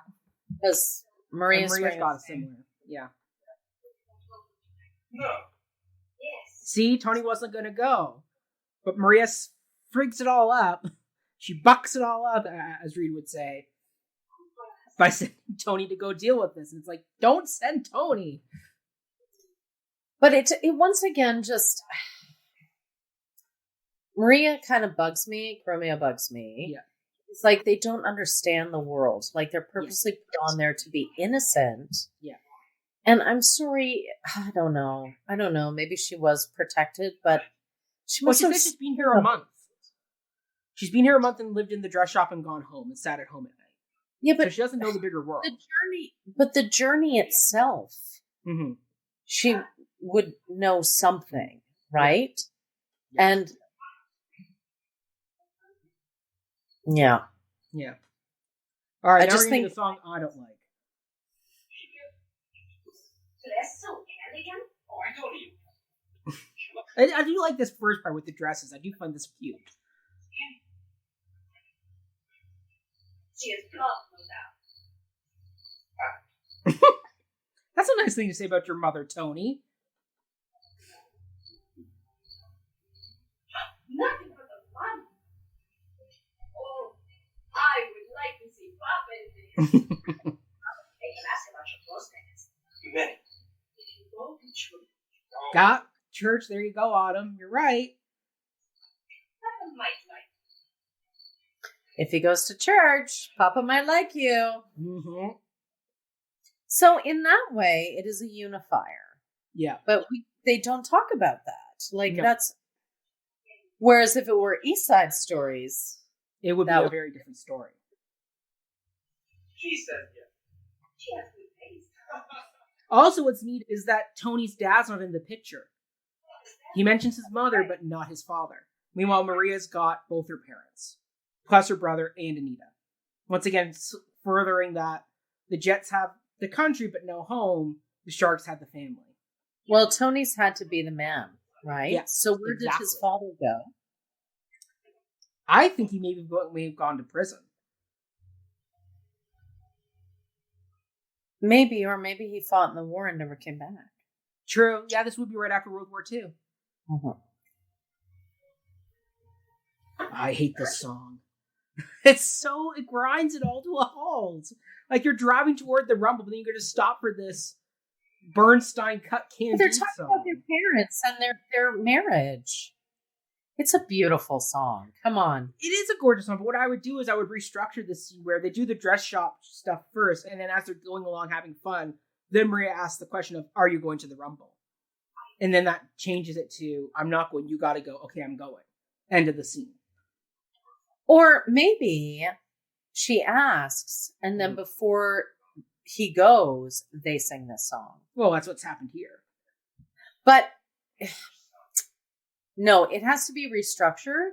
Yeah. But it has to be like they're not having a fake wedding. It's like, no, let's make this blood vow now. Right.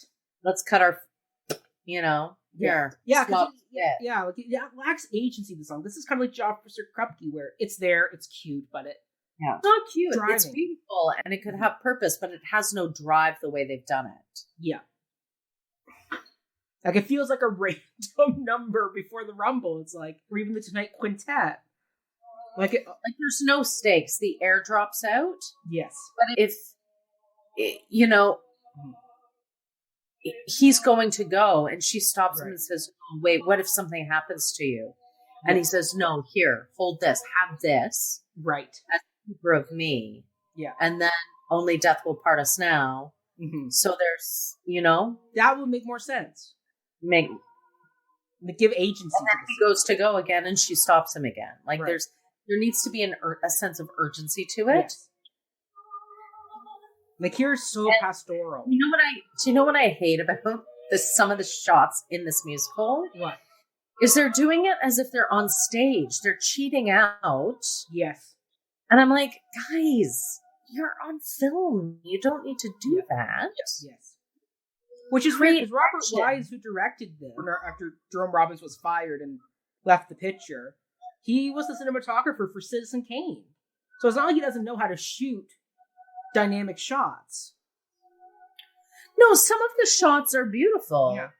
I just don't think he knows how to maybe direct actors. Yeah. Other than Orson Welles, who can basically direct himself. True. Like, these are young people at this point, right? Yeah. I mean that shot there with the light coming down, it is very good. But see, look, it's so jarring now when the Rumble or the quintet starts. But it's like that transition needs to be better. Yeah. Like, great action. This is like the One Day More before One Day More showed up on the scene. Yeah. Oh, those look like the doors from Cruella. I still haven't watched Cruella yet. I gotta watch that. Oh, it's very good. I loved it. Okay, I'll have to watch it. You're gonna hate it. Oh, Ryan Brockovich, our friend Ryan, just commented saying Citizen Kane isn't a musical, though. Correct. So Robert Wise knows how to direct a regular, but trying to direct a musical, it's tough. You have to know how to direct a musical on screen, and it's not easy. No, I think I don't know. I think the formula is good. This is dynamic. But you're also dealing with young actors. You're also dealing, like, the moments I'm talking about are the moments that are like, should be relational, right? Yeah. And Citizen Kane also is slightly performative. It is. So this shouldn't be like that, and maybe therein lies the problem. Yeah, like, it's very performative, Citizen Kane. So this can be. It has a certain aesthetic.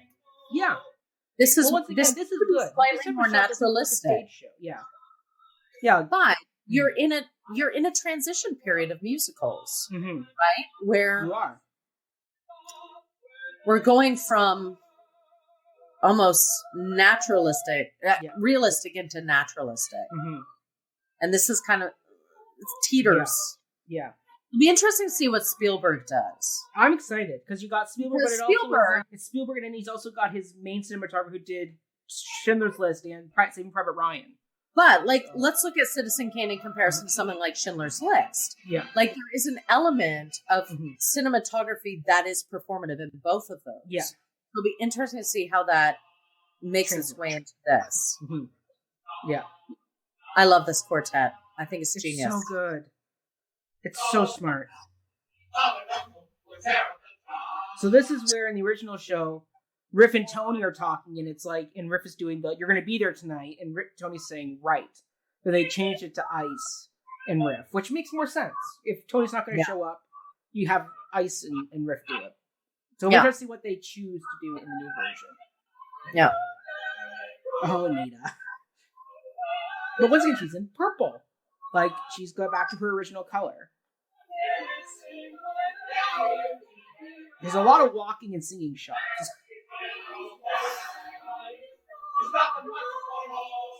Like, I do like the way they cut this. Like, it is on the beats. So whenever they do transition to a new group, it doesn't feel so jarring. Such a hard piece of music to sing. Oh, it's so hard. This is such a hard shot to get right. Oh, here we go. Zaramba. Now, the new show, it's a different thing. It looks like it's almost in like a salt storage spot. If you look at the trailer, you see the new Rumble spot. It's like they open the bay doors under a highway. So it sounds like it's a storage area under the highway versus a fence, which I think is cool because they've actually got like the white coating on the floor. So when people move, you'll get the scuffs, which I think is a really neat concept. So we'll see how there's one company did it in like an underground garage, and I'm like, that's really hard because you feel contained in like this pressure. I love that. Yeah.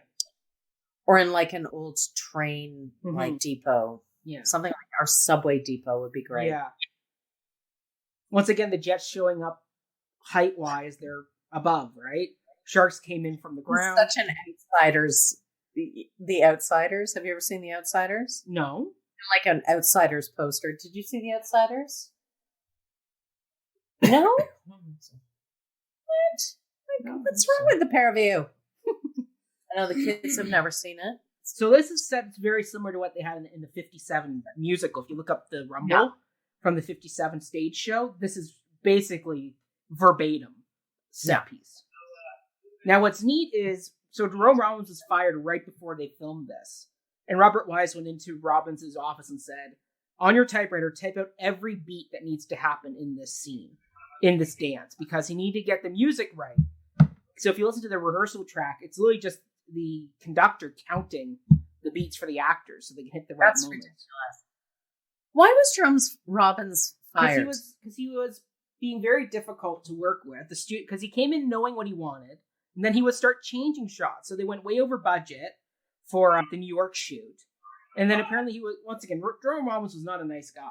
To be honest, like, let's be frank. He was a bit of abusive. Like, nowadays, people be speaking out against him, no matter how good of his work he was doing. So ultimately, they got rid of him. He was removed. But Robert Wise did a good job. I mean, the fact they also have Bernardo, the guy who plays Bernardo played Riff, so like he's done this scene a number of times, so he would know how to do it too. Okay, we're in the ultimate moment here. Yeah. So. The little one. I'll give you a better guy.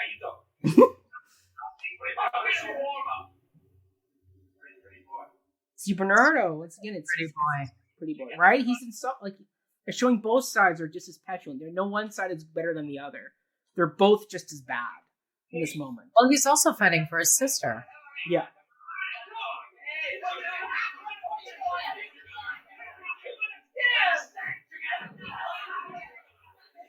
Oh, Tony's willing to go to fight. Doesn't look like a fighter. Well, I think that's the point, right? He's gone. Tony's retired.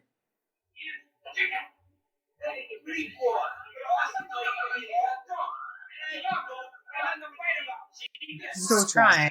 He really is trying, and that's what I like more than in Romeo and Juliet, where like this scene, this just look, they're into a battle. Oh, look, Mercutio dies. The escalation of this moment is natural. Like, Bernardo insults Tony, calls him a yellow belly, whatever. Oh, the bling of the... Right? The switchblade.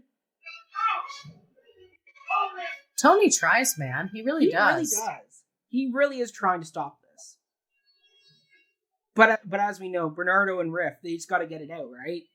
You're not going to stop them. It's like they dance. Yeah. Like, they need to get rid of something. Gotta get something out. Yeah. So good. This is great. Once again, the stakes in this, that Riff loses his knife. Somebody stop him! Go! Yeah. Tony tries, man. He's trying freaking hard. Like, you gotta give it to Tony. He took Maria's words seriously. to stop the fight.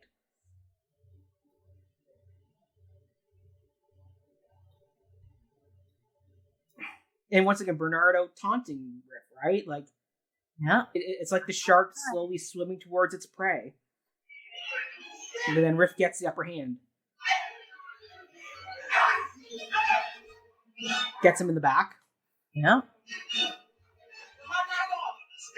Bernardo's off his pacing. Riff's actually about to kill him in this moment. And then this is such a better way to do this. Death and McCrew. Less of Romeo getting in the way, and it's more just a plain accident. Like, it really is an accident. Bernardo, you can see right there, Bernardo does not mean to do this.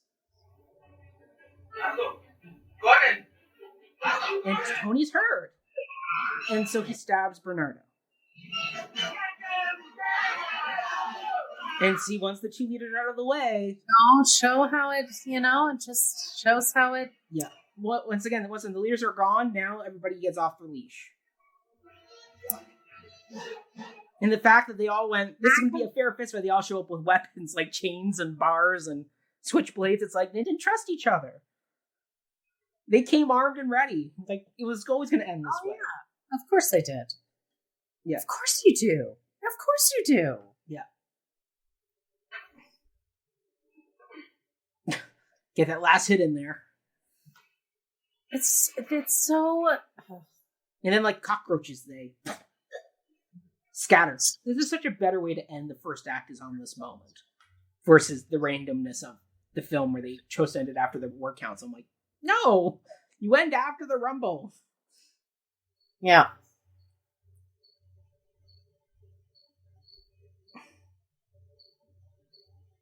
It's amazing how he switches sides here. Yeah. Well, once again, he goes to Bernardo first. No, I went to Riff first. Does he go to Riff first? Yeah, he went to...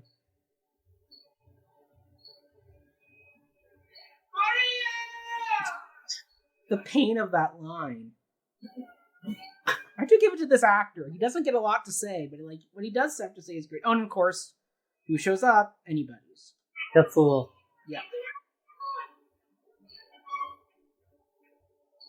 And she picks up the knife. Smart. So stupid. Mm-hmm.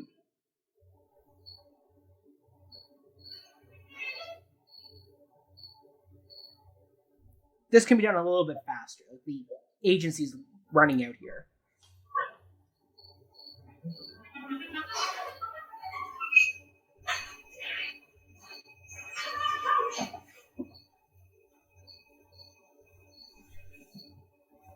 And of course, the bell. Once again, the church bell. You're right, Autumn. Religion does have a part to play in this. How are our West Side Story novices doing? Will you get forgiveness? Mm-hmm. Are Hannah and Reed shocked at the deaths? Ignorance is bliss, isn't it? Mm-hmm. Well, that's what Maria is, right? Her bubble hasn't been popped yet. And now she's gallop apace, you fiery-footed steeds. Mm-hmm. Towards Phoebus' lodging. Yeah. Anita's kind of like the nurse a little bit. Well, right? Anita's the mix of the nurse and Lady Capulet, right? That's what she's supposed to be the representing. She's Juliet's partner. Yeah. But Anita's so much better than the nurse Capulet. Like, leagues and bounds. They took that role and just really expanded it. Apparently, Jerome Robbins had a lot of fun choreographing this with Natalie Wood. They had a very collaborative relationship. Like, if they found something wasn't working, they would go back and redo it. Like, it does, like, once again, the music and the dance capture that blissful unawareness that she's feeling right now. It makes sense of why she's dancing this. Oh. Chino got home fast. Going downstairs.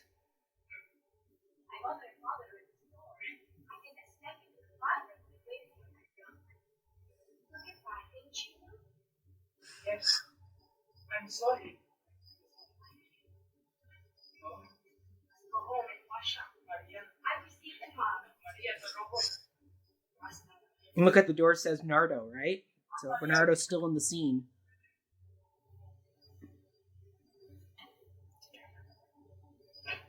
It's like Maria's closing the door on her innocence right there.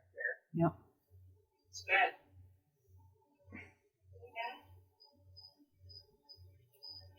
You see,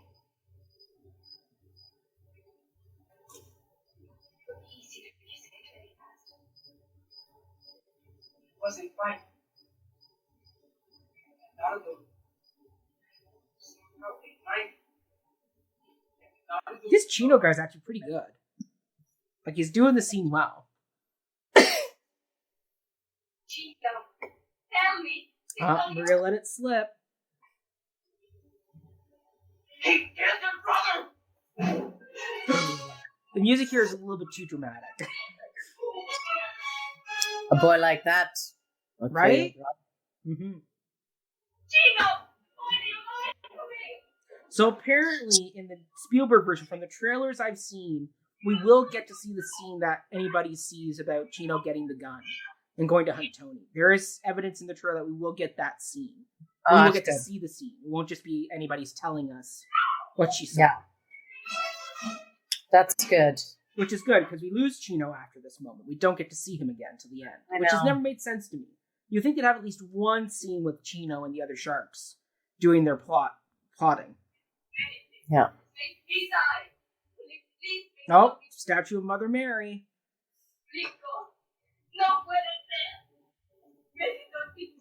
And of course, Tony shows up in the red light. Almost like blood. Nollywood is so good here. She's heartbreaking. I know. I can stop it. He tried. He did try. He tried really freaking hard. Yep.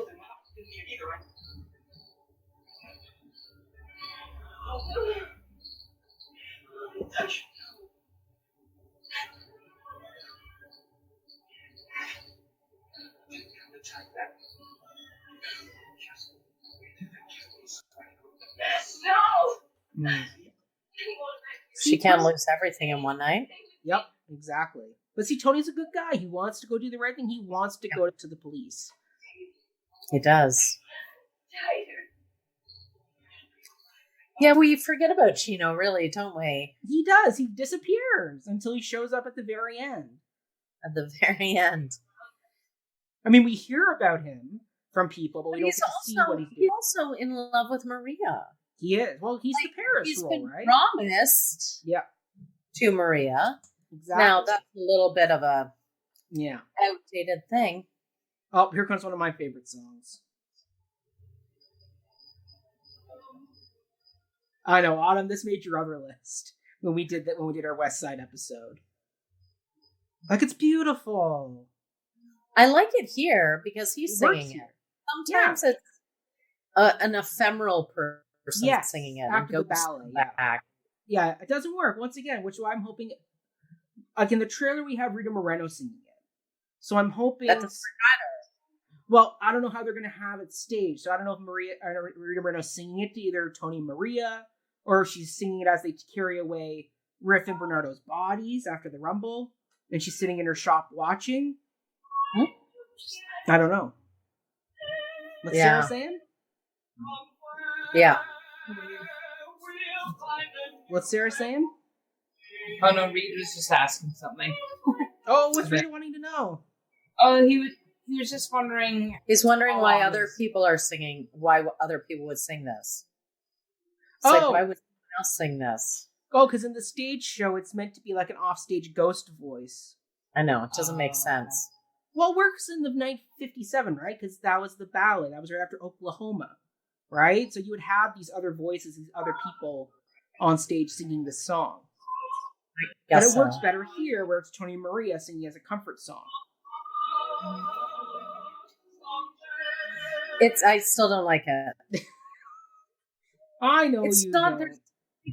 I'll tell you why. Because it's not desperate enough. He's just killed her brother. Yeah, it's a very fast turnaround to them falling into bed. Out. Well, more than just make out. Little ditty. Yeah, and then we'll make out. Well, it's more than just make out that they're falling into, Autumn. They're gonna do it. Yeah, it's their wedding night. They're gonna seal the deal. Exactly. but Mm-hmm. it's not. It's too nice. Yeah. Talking about purple. Yeah. It's a little purple. So maybe the ghost needs to sing it. I don't know. I just think it's a little schlocky. I don't think you need it. I think you do. You know what I think it is? It's an opera song. Well, once again, the song is written, it's supposed to come now because it comes back at the end. And you need to set the song up now so it's more tragic when they sing it at the end of the show. I think it could just be orchestrated if you want to do it that way. Yeah. But I don't think you even need it at the end. I think two households, both alike in dignity.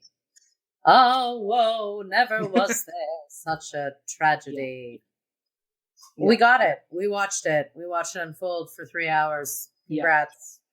Yeah. This is a good scene, though, between Arab and Baby John, though. I'm liking this scene. Maybe they should sing it. Yeah, that'd be good. You know, it'd be great if Baby John was alone on stage, hiding, and he sings it to himself, and then Arab pops in and interrupts the song. Yeah, like something like to comfort himself, like it's a lullaby, right? Yes. That would work. I would like that. Meanwhile, Maria and Tony are freaking out on a balcony somewhere else. Yes. Do some Kushner cross staging. Yeah, you can have all the lights coming on, like people cleaning their hands, like very Lady Macbeth stuff. Yeah. We're going to bring in the Shakespearean references. That would be good. And the Catholicism and the guilt. Yeah. Let's exercise it. Yeah.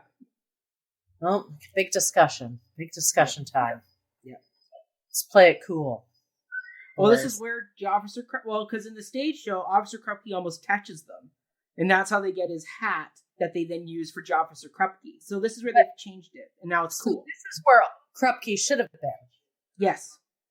Well, this is where it works, right? In the state of panic of trying to solve it, like, why are we such... Yeah. Why are we such wieners? Well, it's got to be this. They make sense here. Yes. It doesn't... Exactly. It lets them off the hook earlier. Yes. It gives them no trajectory. Maybe we're not supposed to have a trajectory, but I think we should give them a trajectory. I mean, Lawrence wrote it to have a trajectory. There's a reason why Officer Krupke shows up here in the story. It's meant to be as you said, a declaration of, we are the monsters, we will be the monster you have labeled us as with the social disease. And then the next scene is them with Anita, right? So it's them declaring what they're going to go and do. Like, why would they swap Cool from where it was originally where Krupke was? Correct.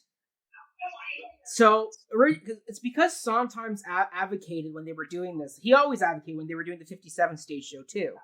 That he argued that no teenagers who have just watched two murders on the run would ever sing G Officer Krupke. He called it too hokey for that moment. So he always advocated for Cool, and Robbins and Lawrence and Burnside wouldn't give it to him. And then when they did the movie version, Sondheim got his way. Now he goes, I don't know which way it should go, to be honest. I'm like, well, I know which way it should go. It should be Krupke here. The song was written for Action to sing. It fits his character, and it fits that ADHD panic, right? Yeah, it has to be sung in a state of panic. Like, it's an oh crap moment. What have we done? Yeah. Who should we blame? Yeah, once again, who should we blame? It's them coming up with their defense, right? If they're going to go talk to the cop, it's, what's our defense story? What's our excuse? How are we going to get out of this? Yes. Like, this song is cool. Cool. But I've never liked it. It's always there. It's okay. I think it's cool for the dance. The dancing is what makes this song.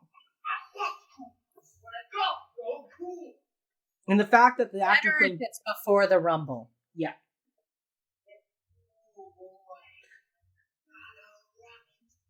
Like, the fact they added this character of Ice into the movie to sing this song, because they couldn't have Action sing it, right? Got a rocket in your pocket. He's basically saying, put it away, boy. Yeah. Put it away. Yeah.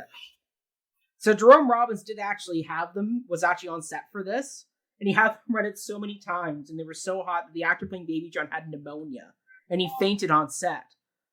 because they weren't getting it. And so the day they finished filming this scene, they all took their knee pads and burned them in front of Jerome Robbins' office as like a screw you to Jerome Robbins for making it. But the fact that a lot of these actors were the stage actors, like they got a lot of the Broadway cast to come back and do this part, because the movie musical came out in 57. This is 61, so they would have filmed this in 60.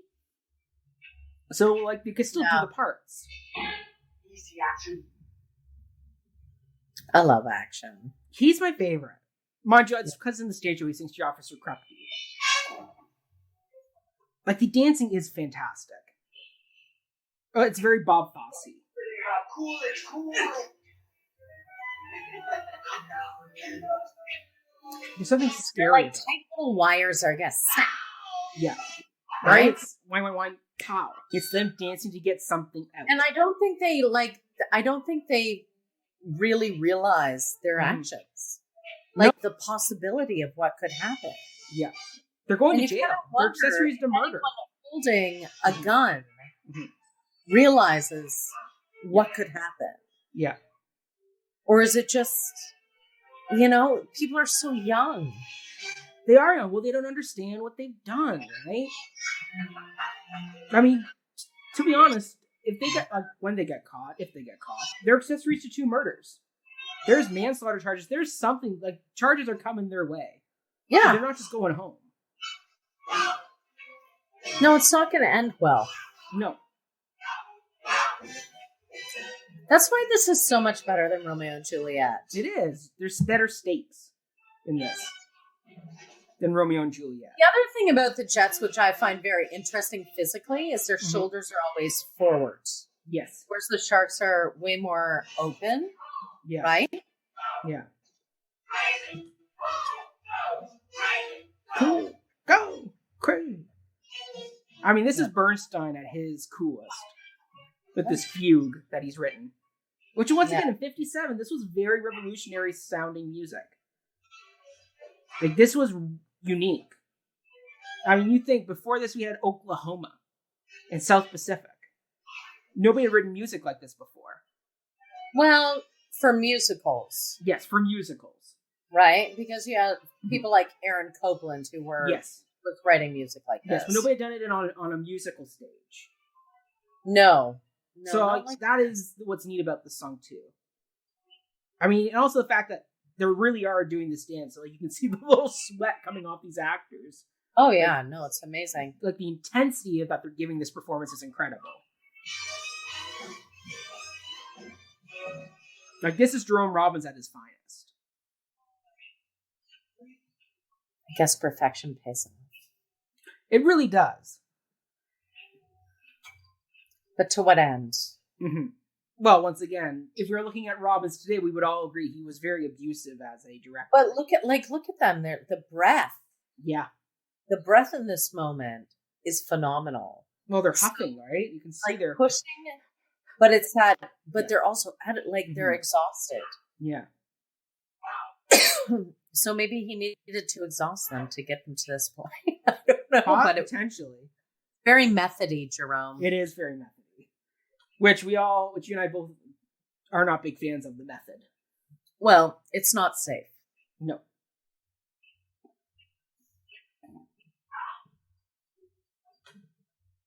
Boom.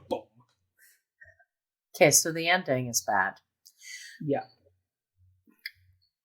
Like they didn't need the power. It should have not ended. It should have been it should have been just out of exhaustion like this. Now what? Yeah. That would have been a better. Yes. No button would have been better than the button. Any button. Mm-hmm. Oh, anybody's is back. Once again, she's important to the story. She's the one that's going to give them the critical information they need for the end of the show. He's the fool. Mm-hmm.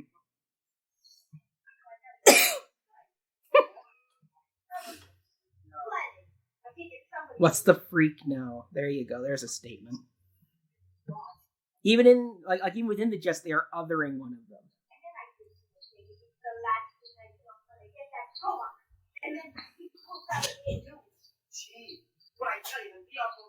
So you see, we hear about Chino, but we don't. Like, why not just give Chino this scene where he's gonna do it all, like, conversation on the roof, or show us anybody sneaking around listening to the convo?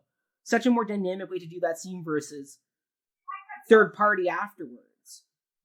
Yeah, we should. Yeah, we should have seen that moment. Which I'm glad Spielberg. It looks like they're giving them that moment. Because we see in the trailer, there's the shot of the gym, like the empty kind of wrestling gym, and we see a person. I've watched it later. I'm like, oh, it's anybody's. Oh, see, Ice gets anybody's. Well, I think he's grateful. Yeah. Oh, the authority mayor figure, right? Because we saw those are vote. So the fact that the eyes are watching. Oh, Gino.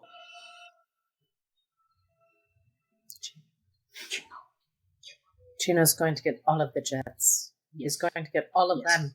Yes. I love Gino. He's such an underrated character. He is. Like he wasn't given enough in the he wasn't given enough in the script. They should have given him more scenes to get better understand his character. And we have the 60s version of waking up in bed together. The man is shirtless and the woman is in her nightgown. Rita Moreno. Like just the way she walks in and you can already feel the pain of what she's doing.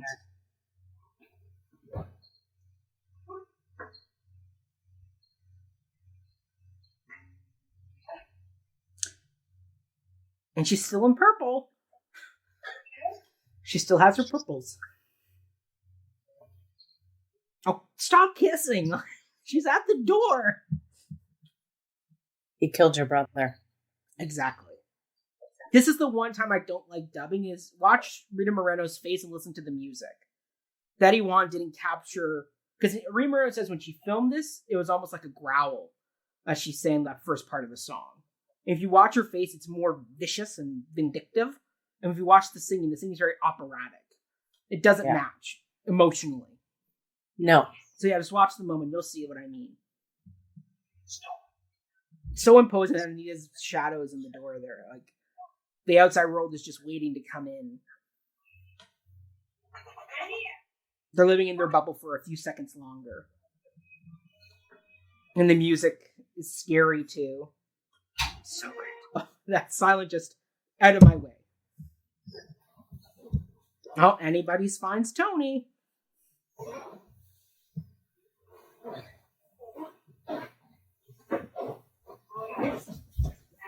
See, Maud isn't even happy.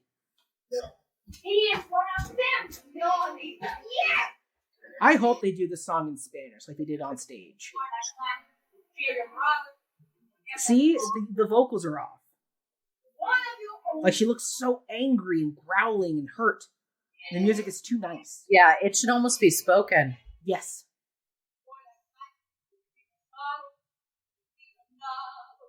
Yeah, Rita Moreno should have been this. I wish they would release the version she did. Just so we could hear what it would sound like. Because she is right. This vocally for Anita, this is a very hard song. Like Chita Rivera had this song written for her vocal range. And but it doesn't have to be pretty. It doesn't have to. It shouldn't be pretty. It's guttural. The anger and hurt that's supposed to be coming out here is guttural. Yeah. When she was like, He'll murder your love. He murdered mine. Just wait and see. Just wait, Maria. Just wait and see. Oh, Marty Nixon. See, she works. Marty Nixon works here. They match face and voice.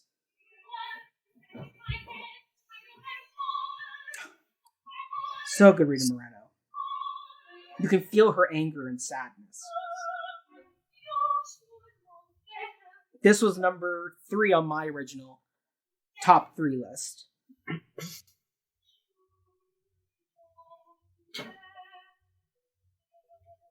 Like, it's such a great conflict song. You get the arguments on both sides.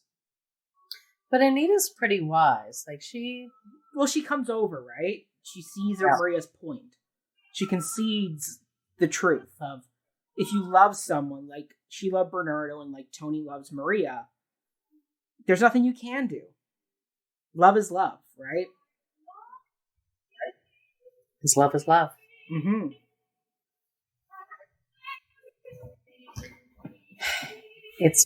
she's blind, though. It's so new that she doesn't see. Neither of them see the complications of dating people that they've been dating. Yeah. And where does that leave them? Well, we know what's like, going to I happen. feel like the women have no agency in Well, it's once again, I it's know. Juliet and the nurse, right? This is the Juliet and the nurse scene. After Tybalt dies. That's what this is, the mirror scene, if you're looking at R&J. Yeah. Yeah. But the lyrics are so beautiful.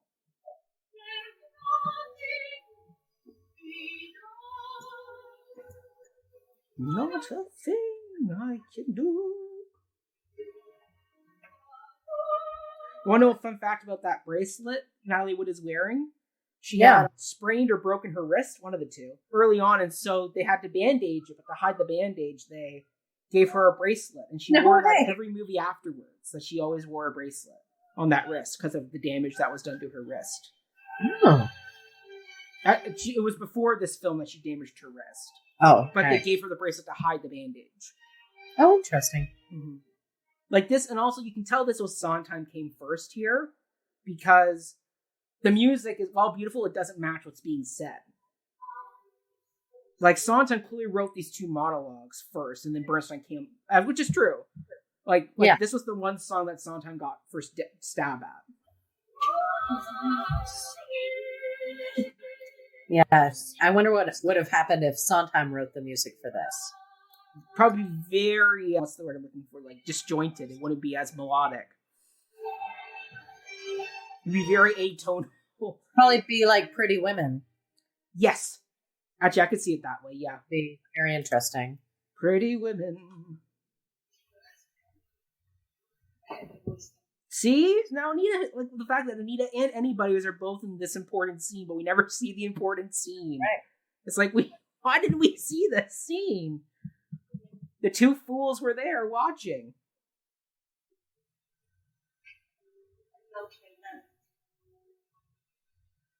So, who's at the door? Once again, Maria or Anita being mother hen, she protects Maria right away. Shrank just goes, he's going to go into her bedroom. Like, once again, showing his ignorance to the moment. Yeah.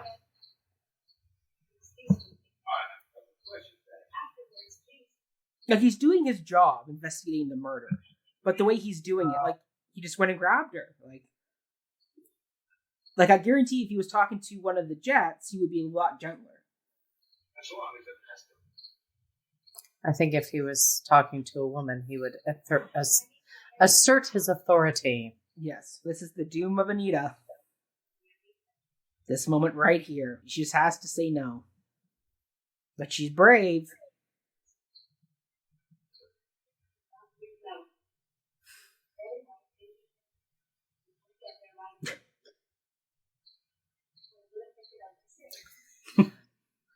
Is the new one going to be bilingual? There's rumors that it might be, but we haven't heard confirmation. There was talk. Isn't it done? Shooting? It is done shooting, but I haven't heard whether or not they're going to do anything in Spanish. There was talk that there was going to be scenes done in Spanish. I would hope this moment's done in Spanish. Like that little combo between Anita and Maria, that should be done in Spanish, because they would talk in Spanish if they're trying to hide something from Shrank. I think they would speak in Spanish the majority of the time. Yeah. I mean, that's what the revival did, right? The 2009 revival. Yeah. That Lin-Manuel Miranda helped translate. Much more interesting Mm-hmm. idea. Oh, the scene. The most tragic scene of the whole musical. Yeah. And the worst thing is, because like I know it's coming, like my stomach is already like, I know, in knots, knowing what's going to show up in 2 seconds. Is anybody's there when this happens? She is in the stage show. And she, once again, she plays into the mob, right? So we're going to see the mob mentality take over here. And of course, the jukebox has the America music playing on it.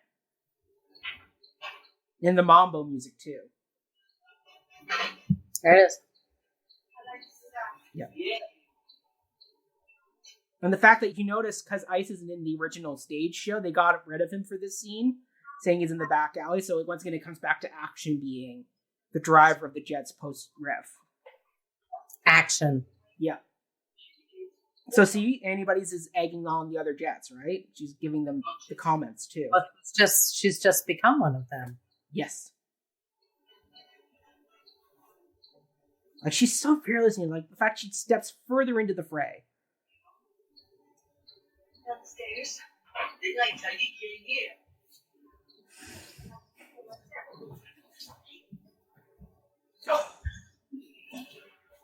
See, Shrink's Please comes back. They're learning from their elders how to treat people.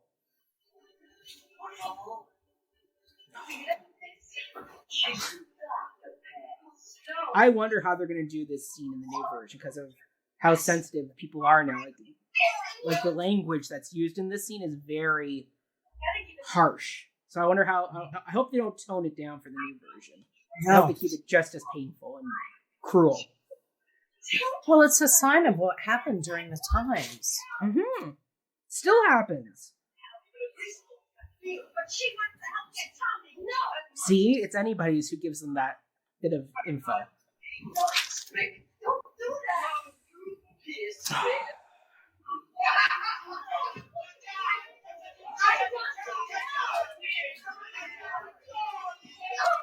Does Doc come in? He does. Not yet, though. Apparently, Rita Moreno, she was assaulted when she was younger. So when they had to film this scene with her, she apparently broke down on set. Yeah. Because of how traumatic this was to film. I can't imagine.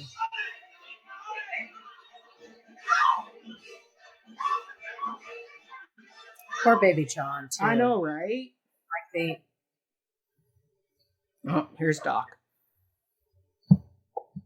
See, it's going to be great when it's Rita Moreno doing this moment. Because it's one Anita saving another Anita. And she's never... the same after this. Well, she doesn't tell them. No, well, once again, she's the reason Tony dies. But it's the reason why she says what she says. What? Spoiler. Oh, spoiler. This was the scene that won Rita Moreno her Oscar. Hannah just did that. She's like... Hannah knew. It's Romeo and Juliet. No, she didn't know. Oh, sorry, Hannah. Heather. Oh. Just the way she says buddy, right? It's that Anita's giving it out to them. You tell him that you found out about them. And shot her. She's dead.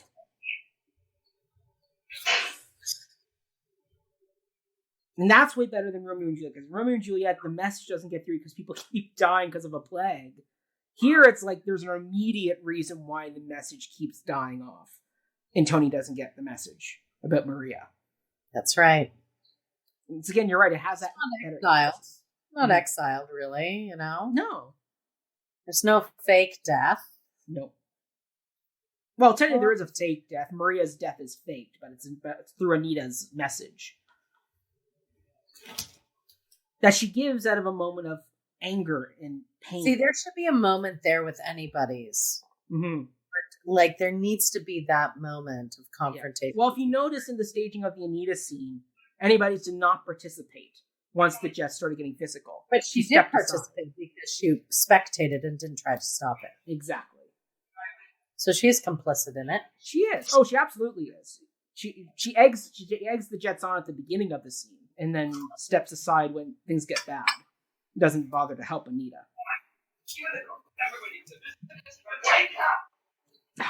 Doc. Do just what you all do. Us like a hot water pipe. Johnny, why do you kids live like this, a moron? It's interesting after so many people of generations before had lived through actual wars, depression, and then this. It's like, why are you creating your own war? Right. Well, that's exactly it, right? I mean, why do we Why? Why do we need to have war? And I can't. That's a big conversation. I can't have that conversation now. No, not in the last 15 minutes of the movie. It's futile. It is futile.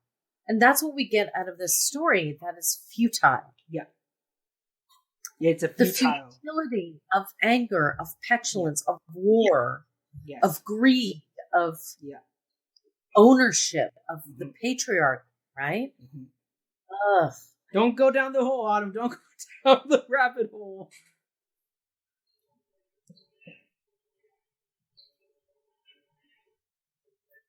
He does really good here, Richard. Tony is not a good actor.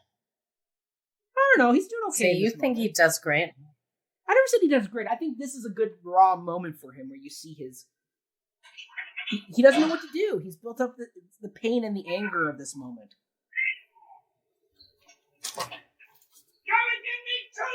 He just doesn't live in his body. No. Well, once again, he's very tall, There's kind of no gangly. connection. Yeah. But there's no core to it. Mm-hmm. No mess to him. Yeah. Like the world has failed him in this moment. Yeah. Anybody shows up again. Like, she's a fascinating character. I think there's a lot more you can do with anybody's. But she's anybody to everybody. Yeah.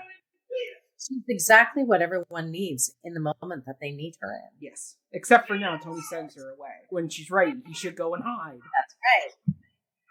That's interesting, isn't it? Mm-hmm. He hasn't listened to her in the moment he probably should be listening to her. Well, he thinks Maria's dead, so what's the point? That's true. Yeah. Tito! I'm coming for you, Tito! There's nobody here but me! Come on! Please, I'm waiting for you. I want you to.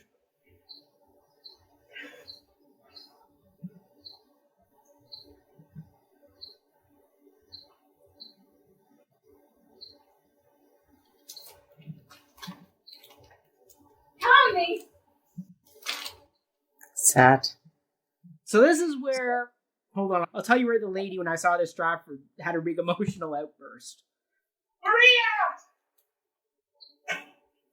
Maria! There. So right here. So the shot went off and this lady in the balcony went, "No, Tony,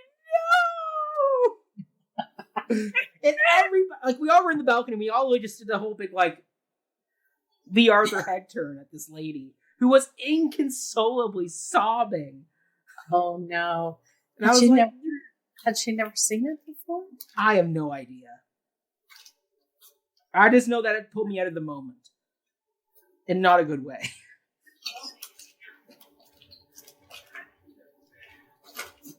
No, Tony. No, Tony, no!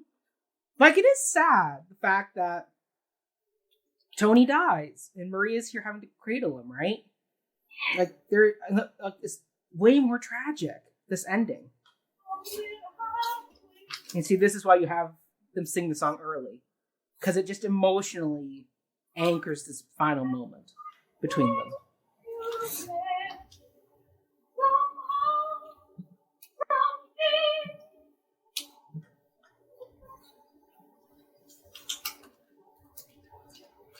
Like, it's sad.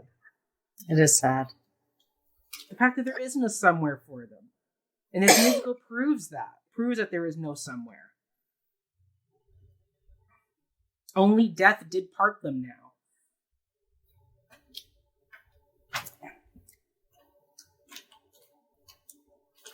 Natalie Wood is so good in this moment. She's great. Two households, both alike in dignity. Yeah. Yeah.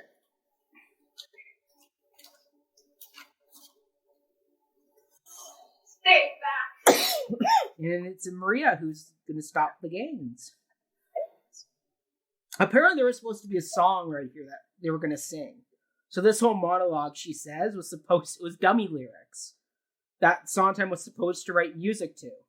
Or supposed to write lyrics to a song to. And they just couldn't get it together. Which I'm actually kind of happy about. It's better she doesn't sing in this moment. Sing it. Because she's lost the power to sing. That for you. And you. All of you. You all killed him. And my brother. And rings. Not with bullets and guns. With hate. And it's interesting that she started the show in a white dress, but now she's ending the show in a blood red dress. So it's almost like the white has been stained with the blood. Yeah.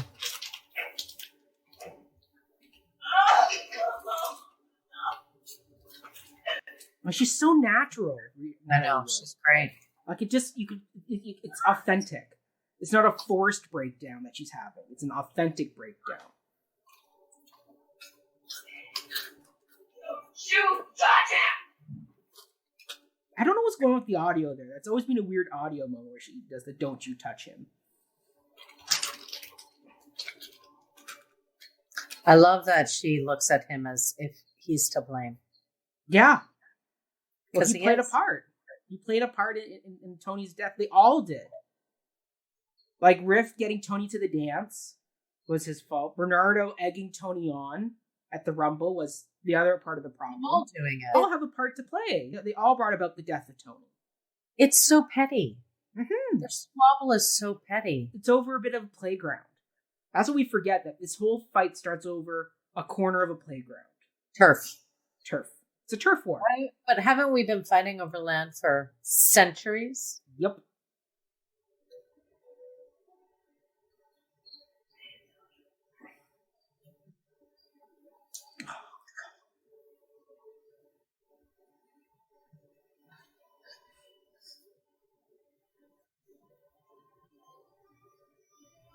And of course, the summer music is playing underneath now, right?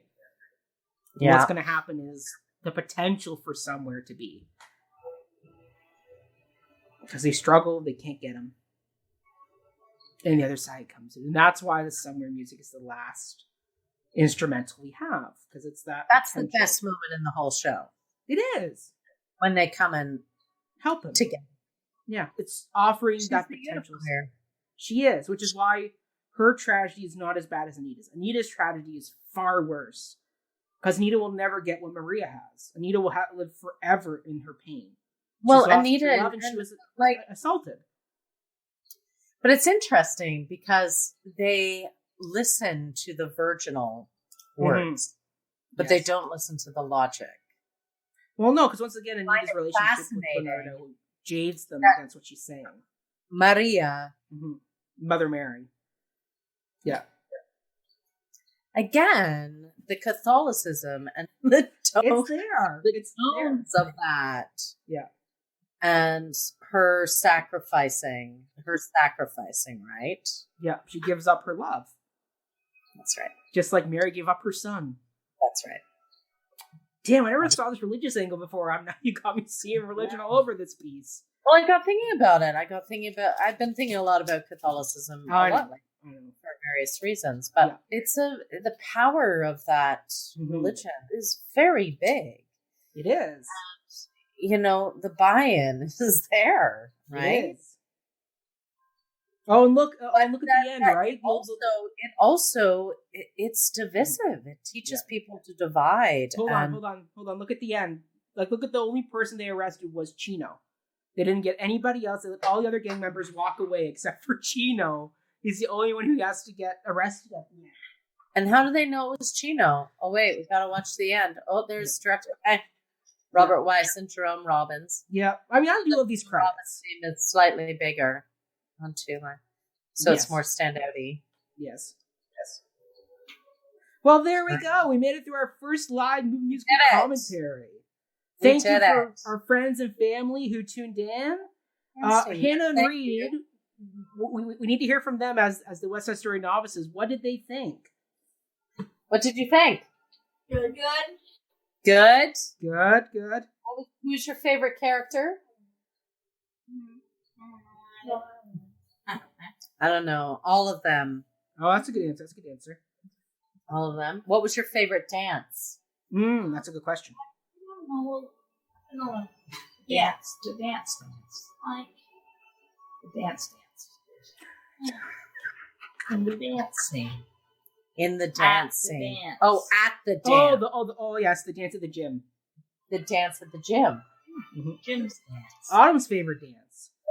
It's my favorite dance too. Mm-hmm. Actually, all the dances. Cool is also a great. Oh, it is. But the choreography by Robbins is incredible.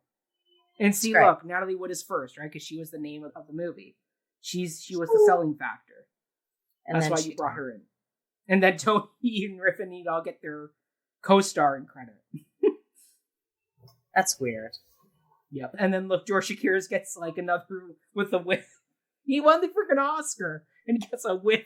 George Shakiris as Bernardo, and it's like it should be with like Riff and Bernardo. They should have the same line. That's interesting that they put the Jets. Yeah. First. Yes. Well, they have more songs.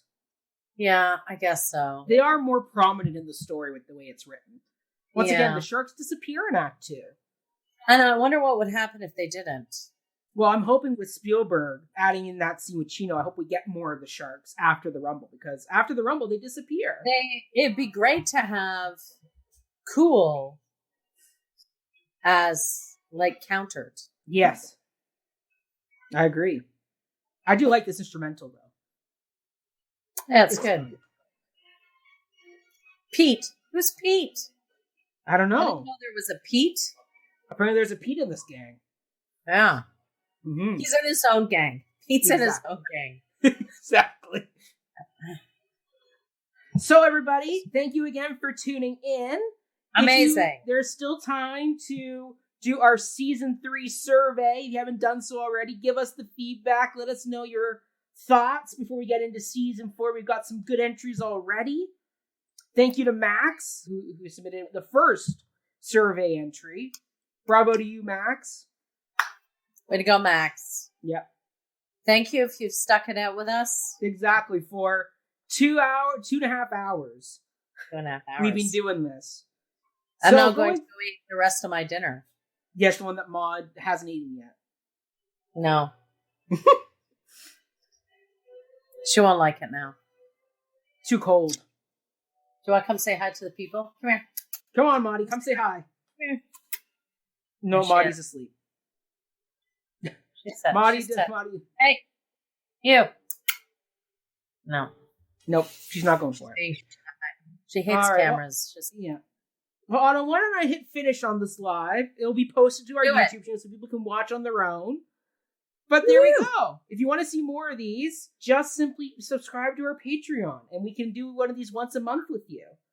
Because this was fun. This was great. Totes. That's great. I had a great time revisiting West Side, and we're going to revisit it again in December. We won't watch the movie again, but we'll at least talk about it. Yes, this was good. No lecture, no right turn. Good buffer. It was a very good buffer. It was a great way to kick it off. Our first episode and our first live movie musical commentary were the same show. I think that's very fitting. Oh, they're doing the original play now. I'm like, didn't they do these already? Yeah. It's very smart. I like that. Right? Yeah, it's good. It's good. All Yay! Right. Yay! And we are out.